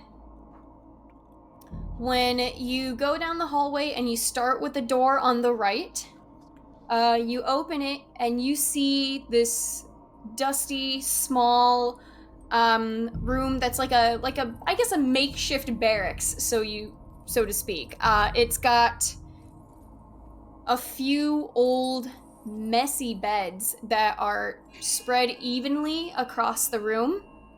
Some have wooden end tables next to them, but it seems pretty barren, other than a piece of parchment that is hanging by a dagger on a wooden beam that runs along one of the walls.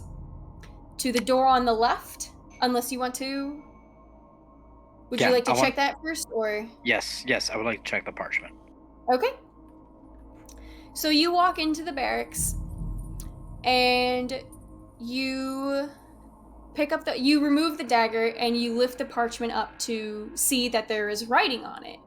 And it's definitely writing that you can read. This is in your local traditional written form that the Dúnedain use. And it reads... Where's my note? There it is. And it reads, "The time of hiding is over. Isildur's lineage is gone, but we, the new Rangers, will rise forth a new Arnor from the ashes of the region and rule like once before. Adrahil, after years of his own struggle of loss like us, has freed us from the chains of Arathorn and others, having seen the answer we all sought and killing the Chieftain. Now he leads us on a greater path no other man can dare to take. We followed him to Angmar for strength and power and strength we have found, and we will revive Arnor to its former glory days. Death cannot take away our desires. By the power of the Witch King himself, he has given his kin the ultimate strength, the power to live on and carry our will should his physical body fail him. His goals, our goals, live on for eternity with him. He, with a line of new Rangers wielding the sword, no matter how long our journey takes us, will persevere. and Arnor will once again stand tall. Long live Adrahil. Long live Arnor. Long live the new legacy of the Dúnedain. Roll me an insight check. Oh, okay. Just really quick. Yeah. Yep, that's a fine piece of parchment. Mm-hmm. It's pretty easy enough. The way this is reading, this is some clear manifesto of sorts. I'm gonna call Nelia over and She have her come? look at the. I'm gonna have her look at the parchment I found. So she comes up, she stands right next to you. You give her a few moments to read it, and when she's finished reading it, she's a bit bewildered, to be frank. So, he's being treated like some sort of savior. Savior and a martyr, it seems. Therinil spoke of magic being gifted by the Witch King, and this pretty much confirms it right here. But he has given his kin? Witch King has kin? Is he referring to Adrahil? Yes. He left that part out too. It's not a part I'm particularly proud of. I can understand that. It's a fate I'm trying to escape, a fate I'm trying to change. Well, Nothing's been confirmed, but it's been told to me that a throne in Agmar is mine, and I do not want it. let's shed some light on some new things. Again, not too early to leave. No. Not too late to leave. No, we're getting closer.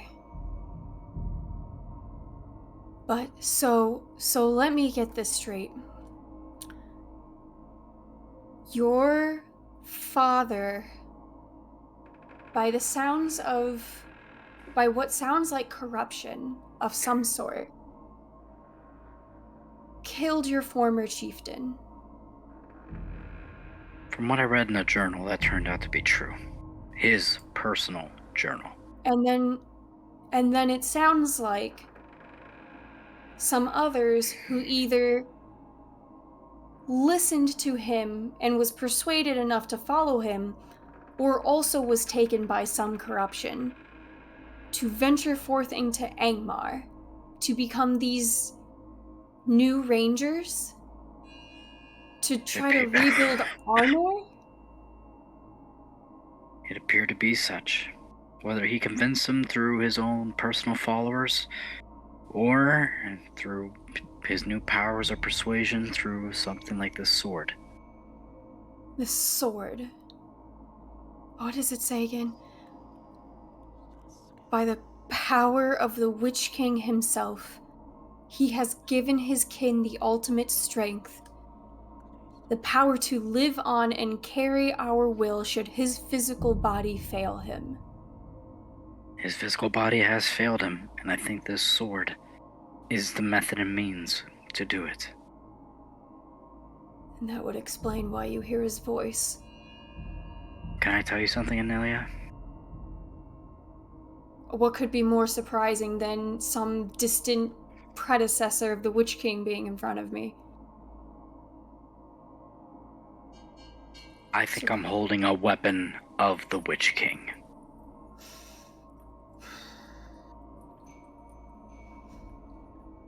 If anything, it's been touched by him.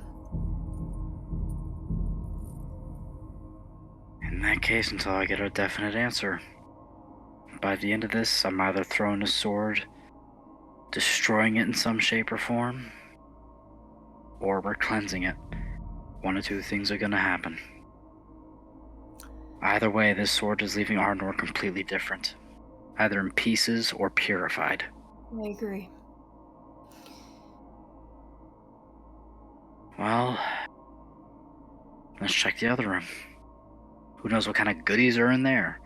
And at that Weird. point, I'm just pissed off enough. Like, I'm just gonna walk. I'm not even gonna try and open. I'm just gonna kick that fucker in. Sounds good. Anelia was about to continue, and then she's like, "Oh, all right, I'll just let him go." And as you just cross the hallway and come in like the Kool-Aid man. Yeah, like I'm just power walking. And I'm Spartan kicking that thing fucking Yep. open. Actually, I forgot one more thing. When you guys were heading up the stairs onto this floor, I need another corruption saving throw. Yeah. Jesus, hey, you're fine. I'll just carry her slack for her. I think you only took one shadow point so far? I think I've taken like 2 or 3. Oh, really? Okay. Well. Let me look. I think I started. Yeah, I think I started with. Yeah, I think I only took like 1 or 2 so far. Okay, so you're pretty good. I'm okay for now. Anelia has failed every one so far. Anyways, so you Spartan kick down this door, and you immediately enter a small, dark room. On one side of this room is a chair and desk with a very small drawer right underneath that desk. And a half-lit candle in a holder. And by half-lit, I mean like half-used. It's not lit or anything. Okay, I was just saying. Sorry, no. It's not lit right now. It's half-used, yeah, half-melted, whatever. That is on the far corner of the desk. On the other side of the room is a wooden bed. Can I go check the drawer? Absolutely, it's locked. I'm gonna break that fucker open. Roll me a strength check. Can I actually take my short sword, kind of like jam it in between the desk and the drawer and just pry it open? Or would that still be a strength check? Strength check with advantage. If you want to do it that way, unless you want to roll an attack. Nah. What did you get here? Oh no, you're good. Easy peasy. This is not like it was some seriously sturdy, durable drawer. It's just as old as everything else in this watchtower, essentially. And so, with using the sword to kind of like have the force work with you, you easily pop it open. And as that drawer opens, you see one thing. And that thing is something that I can describe as this dark, kind of black splinter with a note tied to it. What does the note say? Do you... the note is... Let me see here. The note is facing up, so you can see it easily. And it says... Did I not write down what it says? Oh, here it is.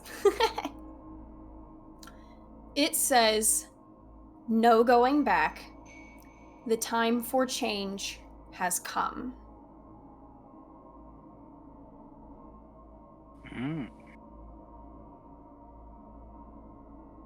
And can I examine the dark little splinter? You can. So you pick it up to look at it? Yes. Roll me a wisdom saving throw. Never mind, I won't put it down. Fuck that. Too late, you touched it! I did.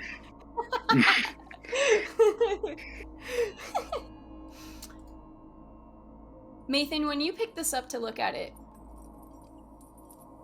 you start getting wave upon wave and flashes of visions all of the sudden. Visions of finding the same splinter that you are holding out in the wilderness. Visions of writing in a journal that the time for change has come. Then visions of firing an arrow that was the killing blow of Arathorn. Chieftain of the Dúnedain. They flash quickly in your mind and keep coming and coming like rapid blinks of an eye. Every single second is a different scene. You're speaking with other rangers and telling them to follow you. You arrive to Angmar with them. You're using this watchtower as a stronghold while feeling a strong sensation of power-hungry madness overtake you. You're meeting the Witch King, an old, trusted blade, one very familiar to you right now, reforged as something new, something sinister. And with the same splinter that's in your hand is on the anvil next to the sword that is hot from flame and being reforged. The sunken faces of all the sickly rangers that have joined you are surrounding you, ready to follow wherever you go. When these visions keep coming and coming and coming, and you can't take any more of it, you close your eyes, they shut tightly, and you gasp. And when you open your eyes, you're back in the room. You're sweating, despite how cold it is in this area. Anelia has at this point come into the room, saw you standing there, and the moment you gasp and you look at her, she's looking right back at you with concern. The splinter is still in your hand.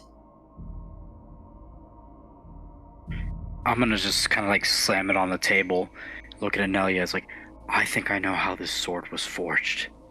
Through that. She's gonna look at she's gonna approach you. Be careful. And she's gonna look at the item on the table, just standing right next to you for now. So, What is that? I just saw everything. Everything my father has done. Him finding the Witch King, him reforging this sword, him refinding these dark rangers.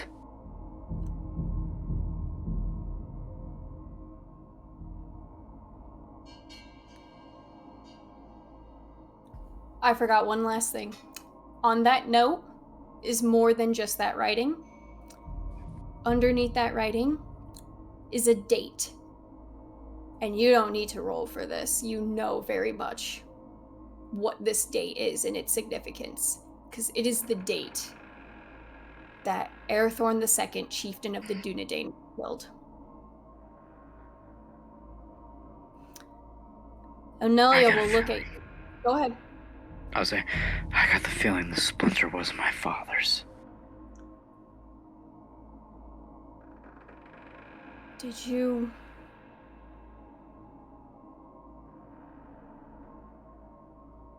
You never said how he got corrupted, right? That you didn't know. Didn't know. Now I do. Roll me 2 things. Okay. A history check. Okay. And you can do a shadow lore check with advantage. History. Shadow lore. With advantage, nat 20. Wow. Okay. History check. And Brian can jump in and tell me if I am incorrect. But if backstory is correct with what you read in Adrahil's journal, there was a passage that was mentioned by Adrahil that he found something. I mean, I have the journal, I can tell you. Oh, okay. Yeah. And then shortly after that passage was when there was indication of corruption and madness being taken over up to the point of the final passage that talked about, I think, indirectly killing Arathorn. Yeah.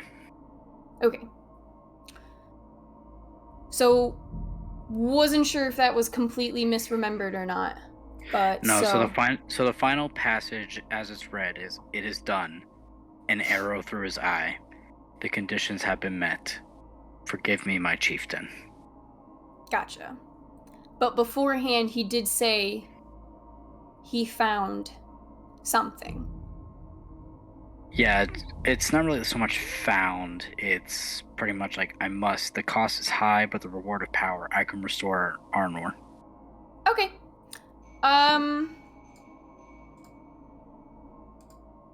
Cool. You know, the way this is written, it looks like Arnor is written amor, like love in Spanish. Could be a typo. I can restore amor. Right.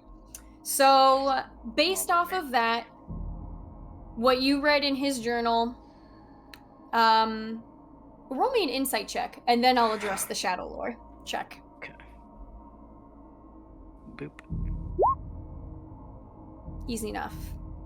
Everything that's being collected in your head right now, the fact that a certain date and note like that is connected to this thing, and based on what you've read in the journal, and how you and Anelia have been discussing that some sort of corruption has been happening over time, it's relatively simple to infer this thing could have been the start of it all. Hence, all the visions you got from him finding it in the wilderness. The Shadow Lore check.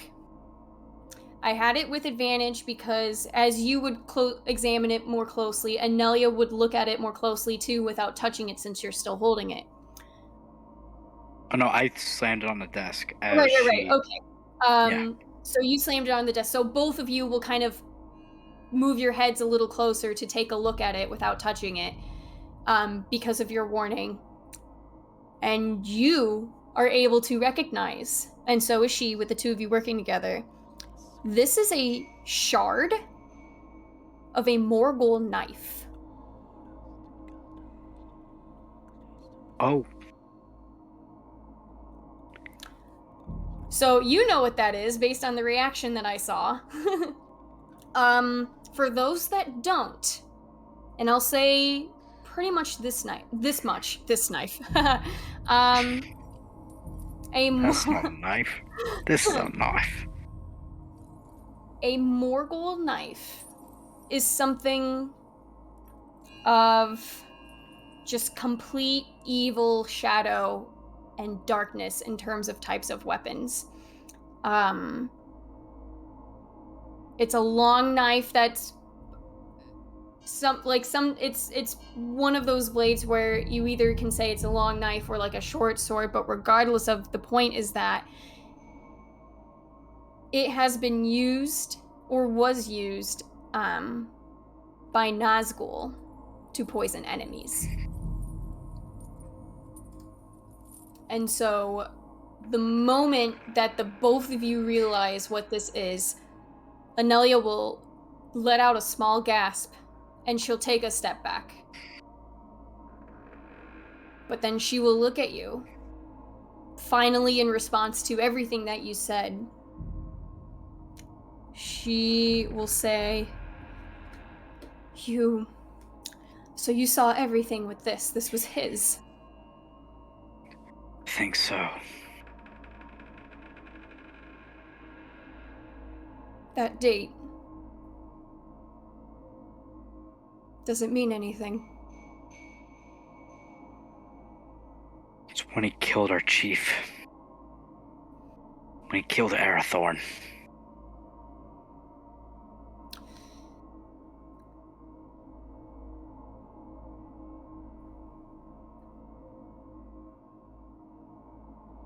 This, I think, is also what I saw in the little bit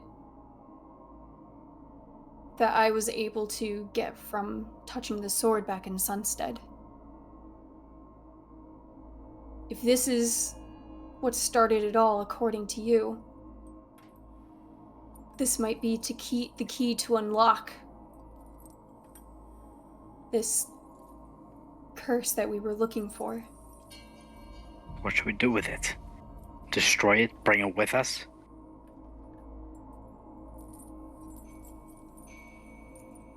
I need it at least to unlock it. So for now, that means bringing it with us. So at that point, I'm gonna cut like a little cloth off like the bottom of my shirt to wrap the shard in. I'm gonna put it in my bag. Okay. You do that. She watches you. And she'll look at you again and she'll go, There was one other building right next to this watchtower outside.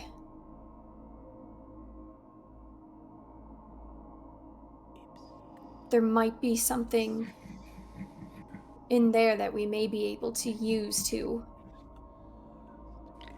do this cleansing that you've been talking about. Let's check the rest of this building first, and I'm gonna gesture to the stairs that go up to the top. Very well. She'll follow you upstairs. I need another corruption saving throw. And I be spotted. Nice. You are fine. You're good, you're good. For now. The two of you go up the stairs, and you are immediately hit with the outside elements that you trudged through to get here. This is the top floor of the tower that takes you outside and under a roof. From over the stone railings, you can see mountain peaks all around you. And just a short distance away, you yourself recognize Karn Doom. It's eerily quiet, just like it has been inside the watchtower. Other than the sound of the cold wind biting at your bodies once more. Go ahead and roll me a perception check.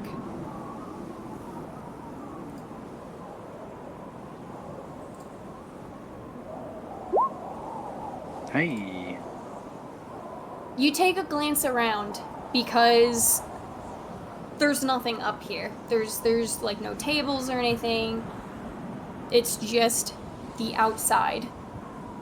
However, when you do one more closer glance around, you find a small satchel tucked in a corner.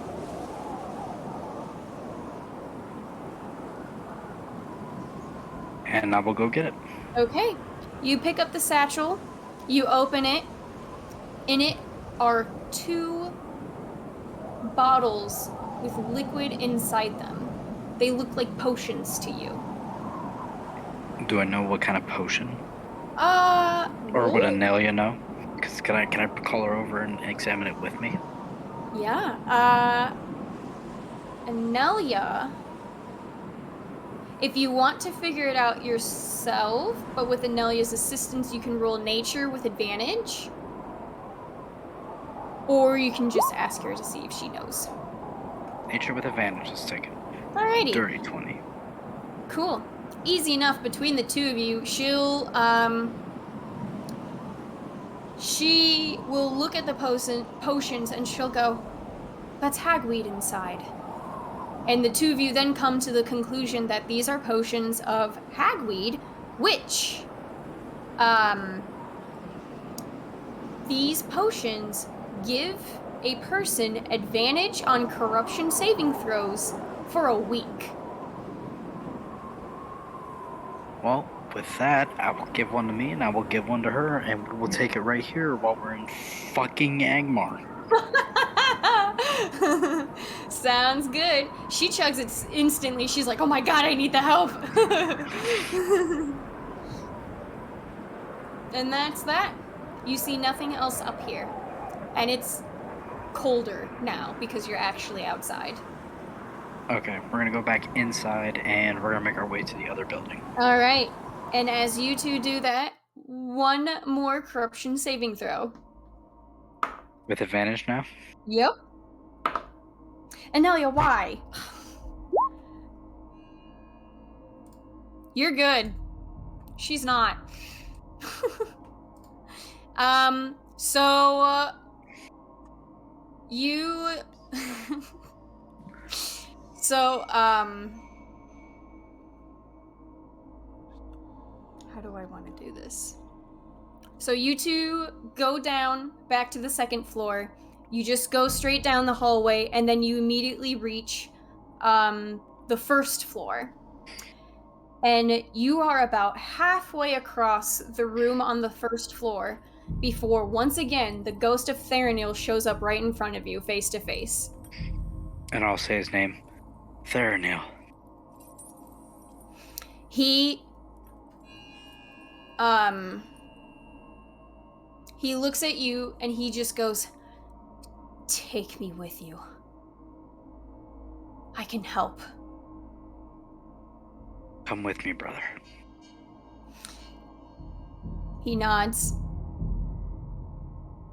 And then he says, "Despite having no body, my will is my power. But I seek the lamentation of those rangers who turned on their own men with misdeeds. I can help." You may do a lot with your will, but I will be your weapon. And I will stop them. The other building. It's a smithy. What can we expect? Nothing until you mess with that sword. Can we cleanse the sword there? That's where it was forged. And that's where it'll meet its end. And I can help if you allow it. Absolutely. He nods. You see him vanish right in front of you.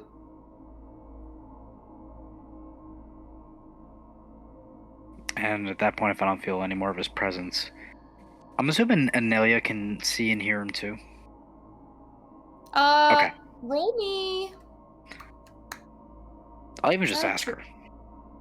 Yeah, you can ask her. And she'll respond with, "Yes, I can see all of them. Us elves of Rivendell have All of them? More than all of the one? ghosts." Oh, No, the no, ghosts. there's one just here, but us elves of Rivendell have a I don't know how to explain it, a closer connection of sorts, a special sight or vision in comparison to other races who can easily see specters and wraiths and ghosts, whether they want to be seen or not. Sometimes it's unsettling, and other times depending on where you travel, you're almost used to it. Interesting. Well, if you heard everything, let's go next door. Maybe we can find a way to cleanse this sword. Yes, I think it's all coming together now. I mentioned I saw an anvil. That's the anvil inside there. If it is a smithy, that has to be it. So, we're gonna walk over to the forge. Yeah? You guys go outside, do a hop, skip, and a jump inside the other stone building. And sure enough, even though it's dark inside, and you allow your eyes to adjust from going from dim light to bright AF of the mountain peaks and snow, back to dark. Not to mention the biting wind that's causing you to squint and tear up and everything. When you finally adapt to the darkness inside, you realize that Therinil was correct. This is a small smithy. A pile of coals, riddle and dirty, one corner next to a cold hearth. A large, worn anvil sits right in front of this hearth, with a sharpening wheel and a bellows just a few feet to the side of it. The walls are also riddled, but with other small smithy tools and crudely made weaponry. With the open door and windows that are a part of this building, it's barely warmer in here than it is outside.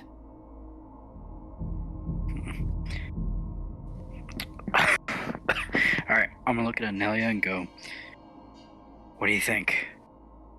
She herself is looking around. And she goes, this isn't completely abandoned either. It's been a while, but there's enough material to light the hearth here. And I have a few things in my bag that could help ignite it too. Despite that, this all clearly looks like it hasn't been used in a while, as I said,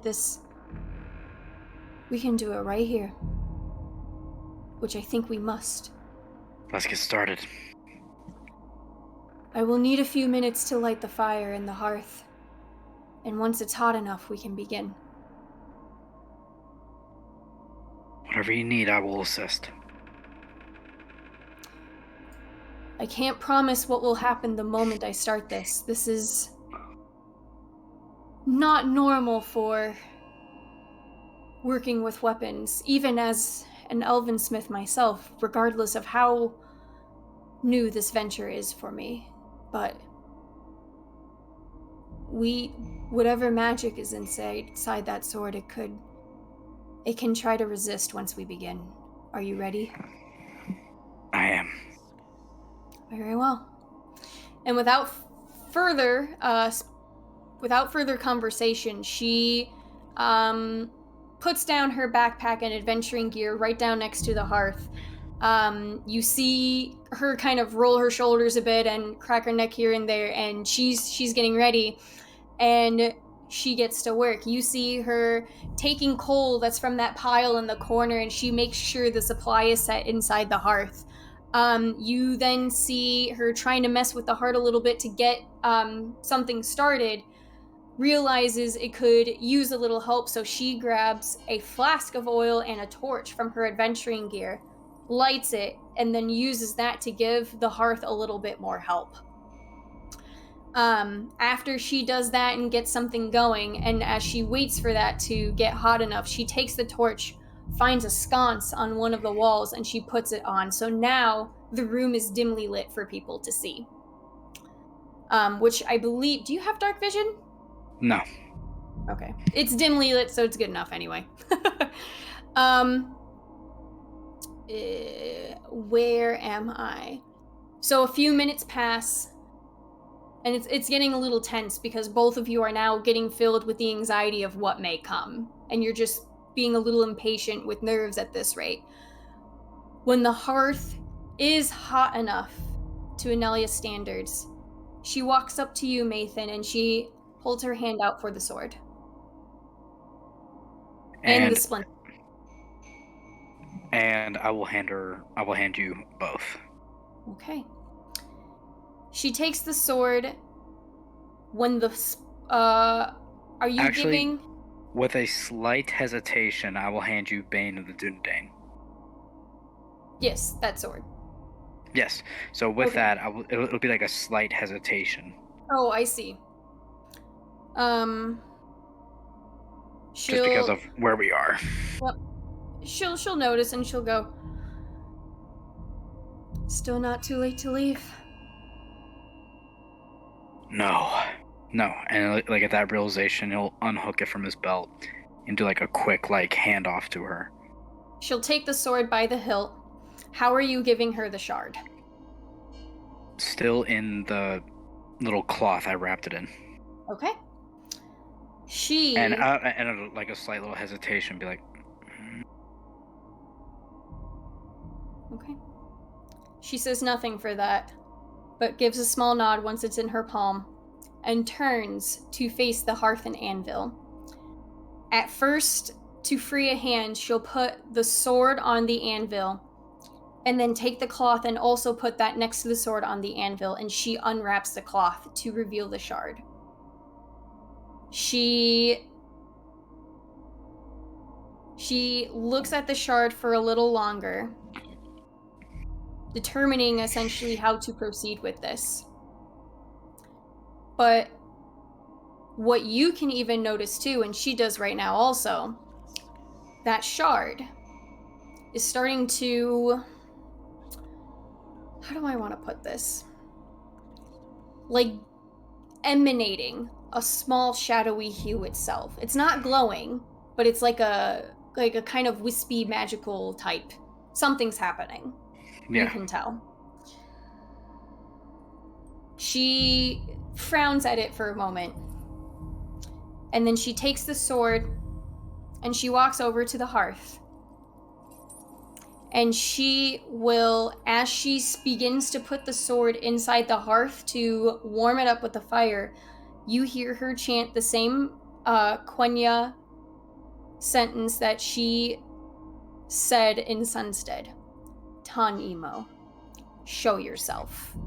And as she does that and sticks it in the fire, and then removes it, you see that sword instantly from the fire go immediately from that sickly green hue that it's been doing since entering Angmar to the dark color of shadow, matching what the shard is doing.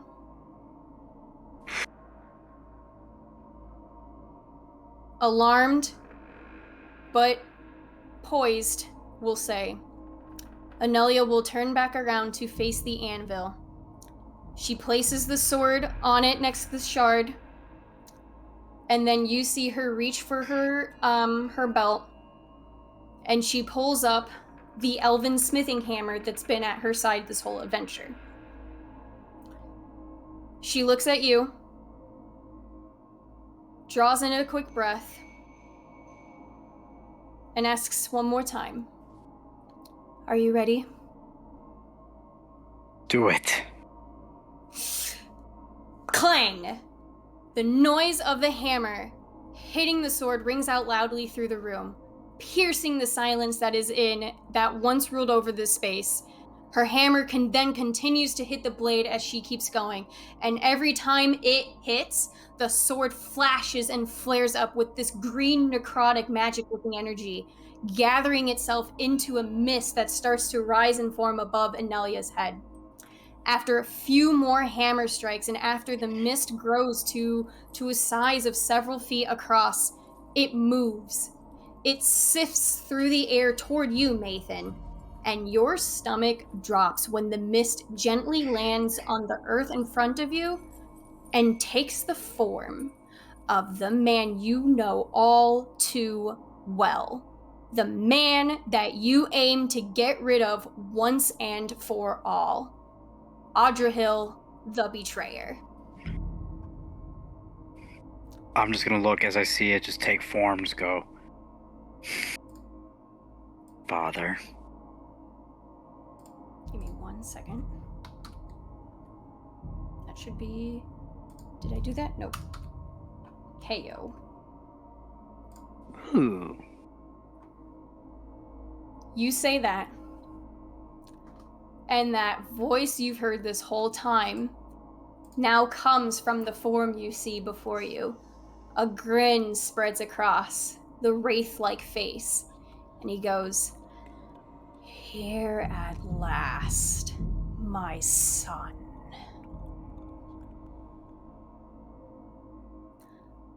I had hoped you would join us as the next leader in line to expand my legacy and begin a new ranger lineage. But with the Iron Crown having come back to Carndoom after your visit there, and visiting the steward, it seemed like you didn't care for the idea."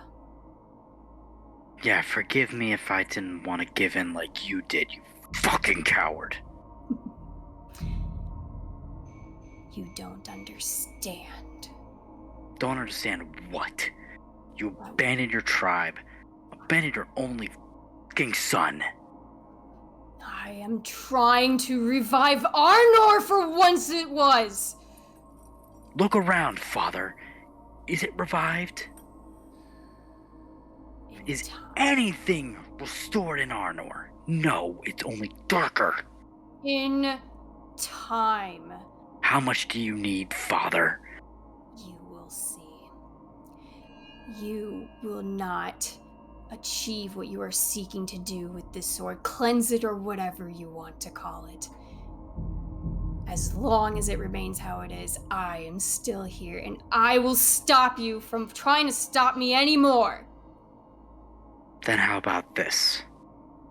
One final duel. I'm gonna pull out Arabane. One final match.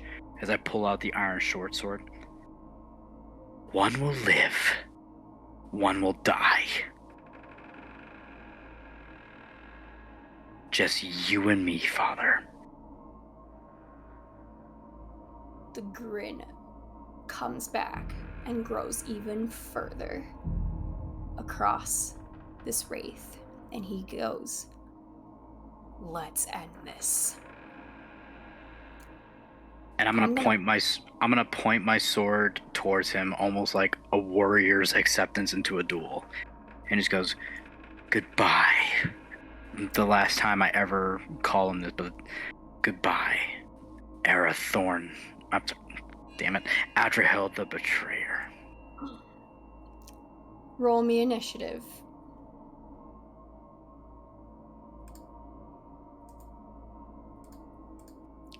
And I put this dude on the wrong layer. I can't move his butt. How do I? Oh, because now I need to go to the right layer. You know, roll 20. Here we go. Nope. I was right the first time. Back to map. Can you see him? I can see him, yeah. He's just a little bigger. He's a little big. Me. All right, he's right in front of you. That's just there for show. Okay. So before we get into the engagement, I'm gonna yell back to Anelia. Anelia! Whatever happens, do not interfere. She's busy hammering away at the sword. Whatever. I mean, you see her nod in compliance, but when you take a look to see what she's doing, she is continuing to chant in Quenya, and continue. She is basically having started a work of blacksmithing, from what you can understand, on the hot sword. And from what you can gather based on the two of you have discussed, she is basically continuing this ritual, and it's up to you to face whatever comes from doing it. I do not. Is music playing?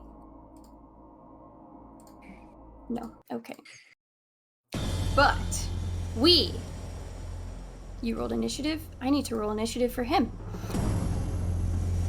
Oh, I can get rid of this Dark Ranger because he died. And... Oh, I ended that man's entire career. Oh, okay. Fuck you, Adrahil. Alrighty. Here. I believe that's everything I have. Okay. Let's fight. It's Adrahil's turn at the top of the round. And he is going to, after your response and everything, he's going to attack you instantly with a sword. So let's do. I'm assuming a 13 will miss, but I also have a 23 to hit. 23 will hit, 13 will miss. Okay, you will take 8 points of necrotic damage. Ow. Hit him down. Okay. Nah, you good. For now. Fuck you. Let's see here. And after that, it is your turn. And I will repeat. I will attack him. Go for it. Ooh, that's not good. 15 and... Ooh, man. Oh, God. All 3 of those will miss. Oh. So you try to swipe at him, and You see him dodge the first two in like kind of like a wispy maneuver, and then as your third hit just slashes right through him, not making any sort of impact at all, that grin remains and he starts cackling at you. And after that, it is his turn. As he's cackling, he's gonna raise his sword again, and he's just gonna make 2 large strikes at you. So let's see here. Oh boy. I have a 20 and I think the 15 misses. What's your AC? 18. Gotcha. Okay. So 20 will hit. Alrighty. You take 11 necrotic damage. Okay. Okay, it's fine. We're fine. Everything's fine. So he gets that strike across you, and when he sees that you get hit by it, he starts laughing even harder and louder. You still hear behind you Anelia going with her Quenya chants, and the hammering is just pinging throughout the space. It is your turn. Okay, I will attack him. Go for it. Natural 20! Woo! Oh, it's another one! Look at you! Fucking work. Maethon's pissed off. All 3 of those hit. Roll damage. Shebang. Beautiful. Beautiful. Well, not as beautiful. It's all beautiful, I guess. So 13 plus 9, the 5, and the 9 plus 2. Holy, you know what? Let me, where's my phone? I'm gonna get the calculator. I'm not good with the math, so give me 1 second. Because I want to know what total that is. It's 9 plus 5, and then 38 points of damage in one go. Cool. So as you swing with your sword, you know, grunting and getting angrier at the fact that he's just laughing at you, and you whiffed in the first few shots. You use that anger to kind of compose yourself a little better, and you do a few strikes and they land, and thankfully that your sword, especially Arabane, does radiant damage, so it just hits a little better and a little harder against this wraith. And then I'm gonna use I'm gonna use my bonus action to second wind. Cool, go for it. Crap, what's the roll for that again? My notes are still packed away upstairs. I think it's 1d. I think it's my level. 1d10 plus my level. It's been forever since I played a warrior. Let me check here. I don't know, so I'm gonna go with what you just said. I could be 100% wrong though. So I know if I'm it's wrong, something. I know it's something plus your level. So go ahead and do a d10. 17. Okay, you get 17 points back. Yay. All right. So after that, it is his turn, and the 2 of you are, as you're going at each other, it's just a bunch of like clinging and clanging of swords hitting against each other. It's a really tough, intense fight, and things are heated, and both of you do not want to back down. He goes to swing at you, and we have, once I get them rolled here,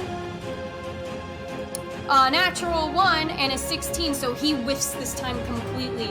And you see, especially from that last round of hits you did on him, he's growling at you now. He's not amused anymore. It's your turn. Doesn't matter, father, not cackling anymore, and I'm gonna attack him. Go for it. Yep. Shebang, shebang, shebang. The 14 misses, but your Arabane and Iron Short Sword hit. Go ahead and roll damage. 21. Hey yo, Blackjack. Hit me. No, please don't hit me. Please don't hit me anymore. Okay, so he is going to...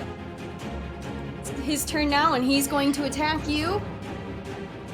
You guys are just at each other's throats, and that is a 24 and a 23 to hit. Both hit. So you take... what is this?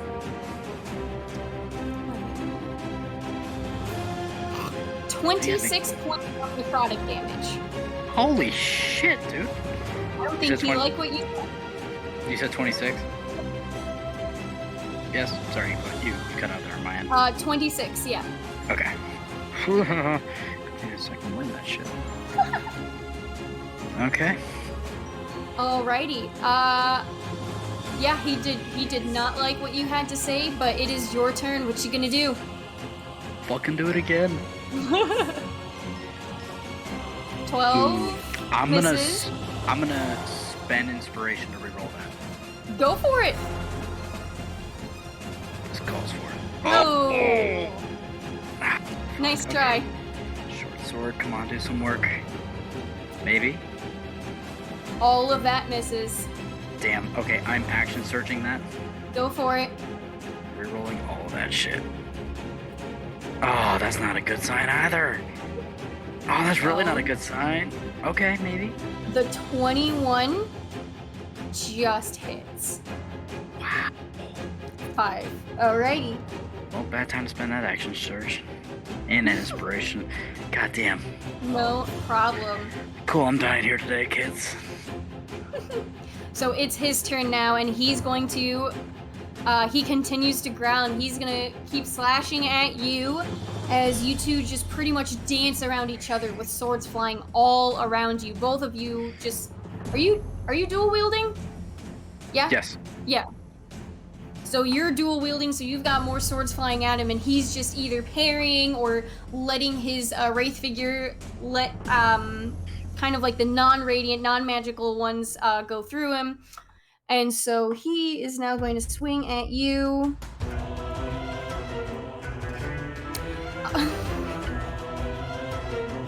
Not good. So he rolled a 13 and a natural 20. However, that natural 20, he rolled the lowest damage possible, so you take 8 necrotic damage. Okay, I'll take that. It's fine. And it is your turn. I'll attack him. Go for it. Okay, there we go. Yay! Oh, there they are. They took a second. All right, another nat 20. So the natural 20 hits. Go ahead and roll damage for that. What about Airbane? No, 20 does not hit. What? Oh my god. Your iron short sword that hit with a 21 just hit, as I said. So 10. Christ. How you looking, my friend? I'm Well, not I looking will- like I didn't hear no fucking bell. Here's the other thing. He's the same way. Both of you have managed to hit each other enough at this rate where you've made some impact against each other, but both of you are still like up and ready to keep going. Not with fists, but with swords, you know what I mean. It is his turn. He's going to take his short sword and he's going to go for the side with a swing. That's a 29, and that's Ow. Another natural 20. Lindsay, why do you hate me? I don't hate you.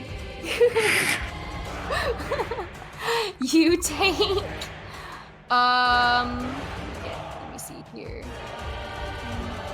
You take 22 points of necrotic damage. Jesus Christ. Your move.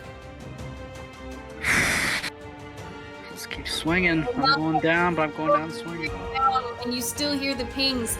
You can hear her chanting getting a little bit louder, but you can also tell by her voice that it's starting to take a toll on her also. Your 26 will hit, roll damage. 11. 11 damage, that's awesome. He's getting close. Can you do it?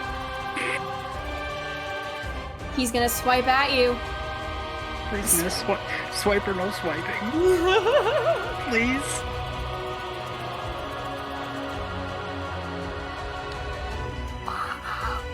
Okay, what am I looking at here? I have...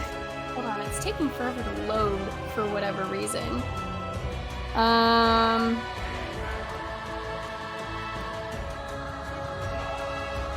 there's the second one. Okay, the first one doesn't hit. That was a 14. He then rolls for a 29 to hit. You take 11 necrotic. But he's looking rough. So am I. It's your... So, at this point in time, you see, you know, you're starting to feel heavy and burdened with everything going on. You're hurt, you're angry, you're just pissed off, and you want this done. You want this guy out of your life. And Adrahil's the same way. He's so tired of you messing with his stuff. He's, you know, he doesn't like that you took his sword and everything. And he is just, you see, his teeth are just gritting together, and he's just growling at you even more. He is looking hurt too, but he is trying at this point to get you down before you get him down. It's your turn. Alright. Continue the attack. Oh, just misses. Okay, That 22 will hit. Roll damage for that. +6, you are getting close. I might bite it this round if he gets another good roll. You are getting close. You are starting to hear Anelia get even louder, but she is panting heavily at this rate. And Anelia just keeps hammering away, as I said, and you start to hear, Tego Veni Milanoman, and she just keeps going and going, and she looks up at you at one point and goes, how's it going? Been better! Great, keep it up! It is Adrahil's turn. He takes a moment to stand himself straight and readies his sword here. And he is going to miss entirely. He does 2 swings, but as he was trying to compose himself to hit you, you took that opportunity to dodge and parry away. Go for it, my dude. Yes, there you go. There you go. All 3 hit. Bam, bam, bam. Unbelievable. He is on his last leg. So that is your turn, and as you land those 3 hits and you see Adrahil basically drop the sword that was part of his form, and you see this wraith-like form of his just kind of fall to his knees a little bit, and he's sunk a little, and he's heaving, he's just panting and breathing heavily, and then he looks up at you and he goes, no! And it's the top of the round, and as right after you hear that, at the top of the round, Anelia does just a few more hammer pings, and you hear her go, Tego Veni Milano Man Gerthen Gotzia Thorhakalun! And then after that final shout and one last hammer ping, and it sounds just across the anvil in the whole room. You look behind you real quickly to see what's happened, and the sword is now gleaming a new bright color. And from on the other side of the room, you briefly see, you almost miss it, but you briefly see this other ghostly-like figure suddenly appear in this space, and then it gets drawn immediately to the sword. Anelia does her final hammer and she shouts, done! Maethon! And she holds up the sword and she's gonna toss it to you by the hilt. Do you catch it?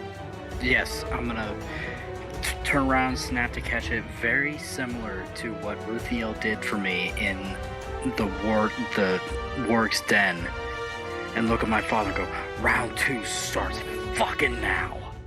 You catch the sword, and because your back is turned for the moment and you're slightly occupied, you notice at the last moment that Adrahil has managed to raise himself back up, and he goes to lunge forward with this opportunity that now is presented for him to attack you.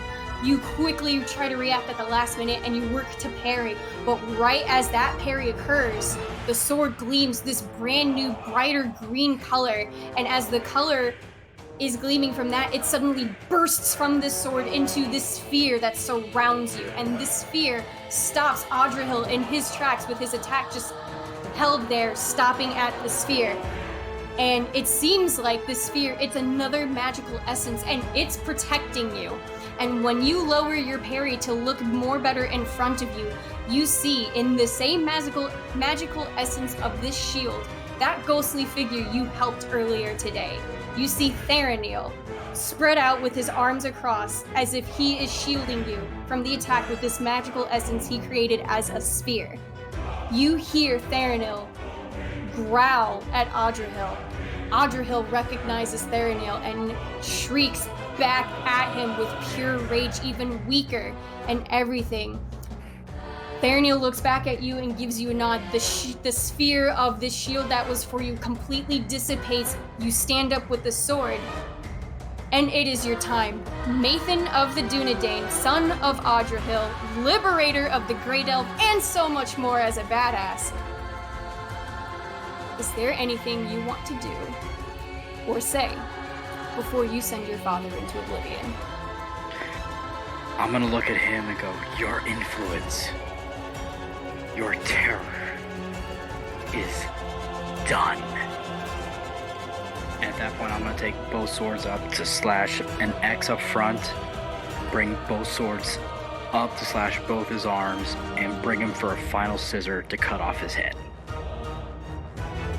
You do that, and you see his head as it would be cut off as a physical form. You see it instead just vanish right as the swords make the cross, and right as the head vanishes in a split second later, so too does the rest of the wraith-like form of Adrahil, the betrayer. It takes a few seconds from your heart pounding to realize that everything has grown silent again. You look down at your sword, and it is no longer that sickly green hue, but falls back to this regular shine of a normal sword. But you know that there is a new presence inside that is your ally and ready to help.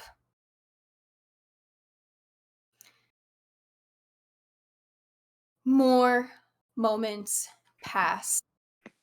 You take your time, panting and sweating, and pretty hurt, friend. Yes, hey, at that point, as like those couple months panting, I'm just gonna let out the most primal scream, which I'm not gonna do right now because my girlfriend's sleeping upstairs. But just Amazing. And then just fall to my knees, both swords still in my hands, but just head down, just borderline collapse from relief, exhaustion, and just a whole mix of emotions come flying in. You spend your own moments going through that whole wave of everything. And Nelia is pretty much in the same boat. After she threw the sword at you and watched everything occur, she puts her elven smithing hammer down. Her forearms start to support her on the anvil as she lowers herself for rest, and she is panting heavily and sweating just as much as you are from everything. She takes a few moments herself to try to recollect herself, and she'll finally stand back up straight, and she'll slowly kind of meander to you, still panting and everything, and you hear from her as she stands right next to you, "Nicely done." Likewise. Well, it's your responsibility to give that blade a new name now. I have some ideas, but we can chat about that later. I know exactly what I'm calling it. Perfect. I'm renaming it in honor of the Dúnedain that saved me, naming it Thranil. Thranil. I love it. You two, at this time, tension seems to have lessened a bit at this rate. After all, two ghostly presences from this area are now lifted, so to speak. So things feel just a bit lighter, despite the fact that you're in Angmar. You take 10 minutes, maybe 20, to give yourselves more time to just recollect and catch your breath. And when that about, we'll say 15 minutes is over, Anelia is going to offer a hand to you to help you up. And I'll take it.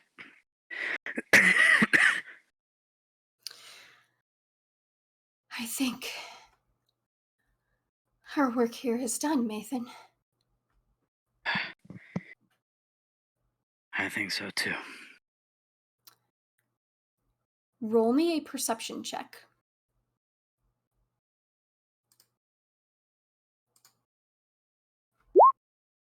Ooh. And not a 9? Come on now. You're good. This is simple enough.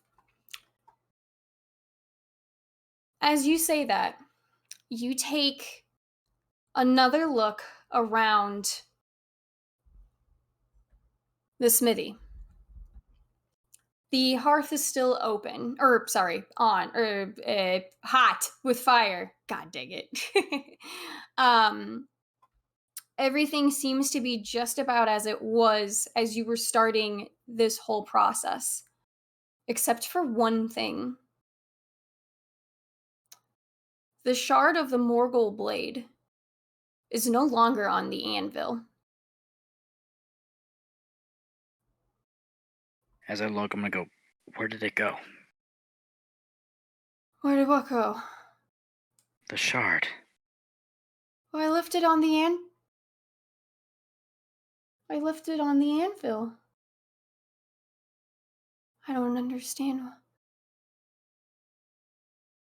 don't understand. Where could have it? And you see her, as she starts to look around, she stops dead in her tracks, eyes widening, her panting immediately ceasing as her breath hitches and grows quiet to something a little more frantic.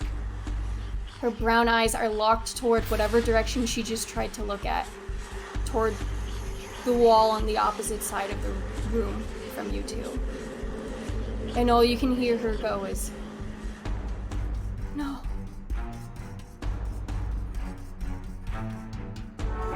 What is it? As you ask what's wrong, a cold, chilly breeze from nowhere rushes past you.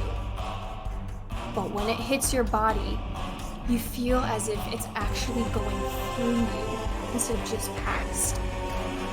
This dark, tense, heavy sensation with the chill that sends just shivers down your spine.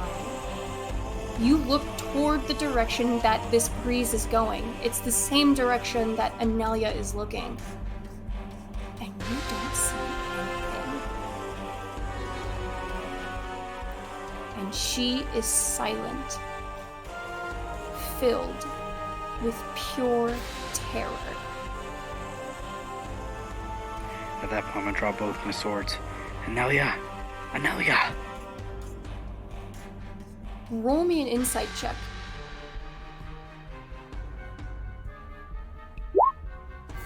Hey. It's really obvious right now that Anelia sees something that you don't. And you know at this point, with this kind of long adventure that the two of you have taken together and everything, you know Anelia is not the kind of individual to get easily frightened. Both of you are warriors. So she doesn't hesitate much in front of danger just like you. But whatever this is practically stunned her at a moment's notice. And you just know that bottom line, this isn't good. There is something eerie, terrifyingly familiar to you about this new tension and feeling in the air. And before you can give it much more of a thought, Anelia seems to have slightly snapped out of whatever gaze or trance she was in, and she snaps her head to look at you and she goes, "We have to go. We have to go now!" What? What are you talking about? She is going to try to grab at your wrist, and she's going to try to run out of the smithy with you without saying a word. Do you resist? No. Okay. I was expecting a resist, so now I'm thrown off. So, I'm so tired and beaten. It's like I'm almost taken by surprise at that. It's like there's really nothing I can that's do. fair. That is fair. Without saying another thing or hesitating, you let her grab at your wrist and you run with her. And she keeps running. And if you let her take you as far as she wants to go, you guys will end up fleeing from something you don't know all the way down the frozen path until you begin to reach the gray wastes of Angmar, and only so that the two of you can catch your breath before she spends a few quick moments to look back up toward the foothills and mountains you just came from where the watchtower is, and she'll try to urge to keep running. So at some point, like when we get outside, I'm gonna break my grip free and I'm just gonna run with her. Okay. So, you keep running. And it gets to a point where Anelia, you're about probably, you're not completely through Angmar because that's a lot of ground to cover in a run. But you're a further distance. You're well into the gray wastes right now. And it gets to a point where the sun, number one, is now rising. You guys spent all night doing this. And she stops and she starts to catch her breath again. And you catch your breath also. And she just looks up at that watchtower once more. Her eyes are still widened, but not as pure terror as they once were beforehand. And she'll just keep trying to catch her breath, and she'll go, "Oh, I didn't think we would make that." What the hell were we running from?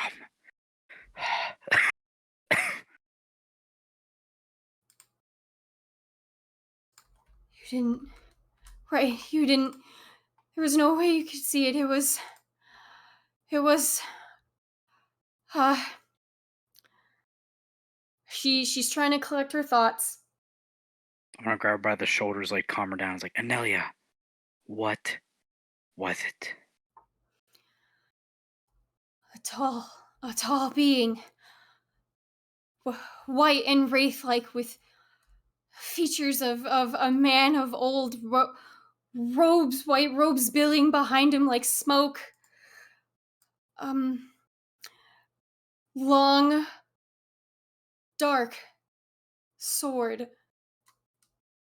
Dark like that shard that we saw in one hand, and a tall iron crown atop of his head.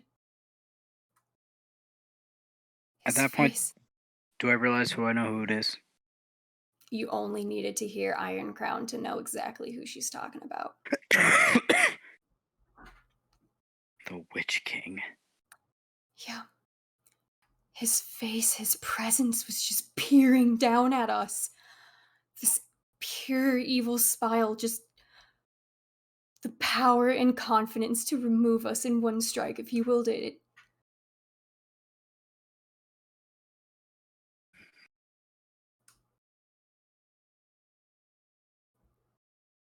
If we get to Rivendell sooner and later, we can at least have sanctuary there at this rate. I don't know if he's going to try to follow, but he was right there. I'm gonna look back towards there and it's like, chance to eliminate the whole family fucking line. We cannot do that as one man. It's kind of like closing my eyes, like in regret, be like, you're right. To Rivendell with haste. We can. Yeah. Move. Go. Yeah. Yep.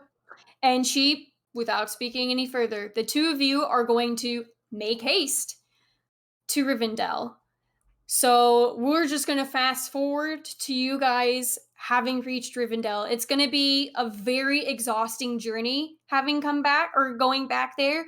At this rate, as you guys started to run, you guys were running or would have taken essentially a point of exhaustion for staying up all night in Angmar of all places in a watchtower. The moment you guys feel safe enough having just left the region of Angmar itself and entering the Lone Lands, that's where you guys start to slow down ever so slightly from your gait to be able to get the rest you need to have an easier journey going across and reaching Rivendell. And you do. Rivendell, after everything, is a seriously welcoming sight.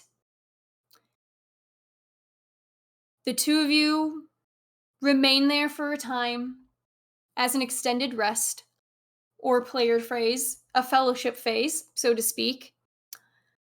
And despite that last horrifying confrontation that you weren't expecting, once the two of you get time to recuperate, you yourself, Maethon, you feel accomplished.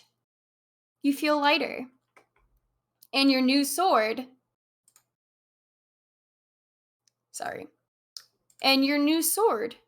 feels stronger than it did before. Brighter. And also lighter. This is essentially where the story concludes. But like a heavy burden and darkness, it all feels lifted from you. You have officially quelled the legacy of your father, Adrahil and his Dark Rangers. While a number of Dark Rangers may still remain, they are few and scattered. You know they're not long for this world, whether you yourself track them down or they're finished off by other means elsewhere in the world. You have come out strong against this shadow, and you gained a new, unusual ally to fight with you, Thranil. And you sense Thranil's presence in the sword, but there is no more vengeance or lamenting from him, or darkness like Adrahil that you felt before. There's a new strength, a new fire within the both of you. And you learn quickly that you and Thranil can communicate with each other. Kind of like how Adrahil's voice was trying to communicate with you. But, in a less creepy way. Less I need an adult, more like I have an adult. Right. And you begin your work together to get stronger. But what the two of you decide to do next, what other journeys come your way, that's for you to decide. And I'm going to go ahead and give you this. Ooh. You're reforged of a reforged sword. So cool. You got some butt kicking to do. Oh, hell yes, I do. Congratulations, Maethon. The path to redemption for yourself, the sword, your family history, it's all yours. And we're going to conclude our story for tonight. Holy shit. You didn't die! Whee! I wasn't going to kill you, but It was coming damn close, though. That battle was damn close. Like my sword was digging that fucking grave. Holy shit. Wow. So, I think at this rate, that is essentially a really good wrap-up of Maethon's story entirely, from where he started and where he's become now, or who he's become now. But whether we see Maethon in the future or not, we'll see. We shall see. But without further ado, since our story is concluded, that is where we will also end the session and stream for tonight. Wow. So thank you guys for joining us on this special one-shot. Thank you guys for allowing me the opportunity to DM on stream. That was a lot of fun. Even it wasn't episode 69. Once again, as I said when we came back from break, we will not have our Friday stream this week with Brian and his Let's Play of Call of Cthulhu. But I will be here tomorrow for mini painting since I had missed last week. We are going to continue the theme of spookiness by painting a, what the heck is it called? A Nightwalker. So stay tuned for that for tomorrow. And yeah, that is about it. You guys are awesome. We all love you. And we'll see you next time. But in the meantime, stay proficient, everybody. Bye! Bye!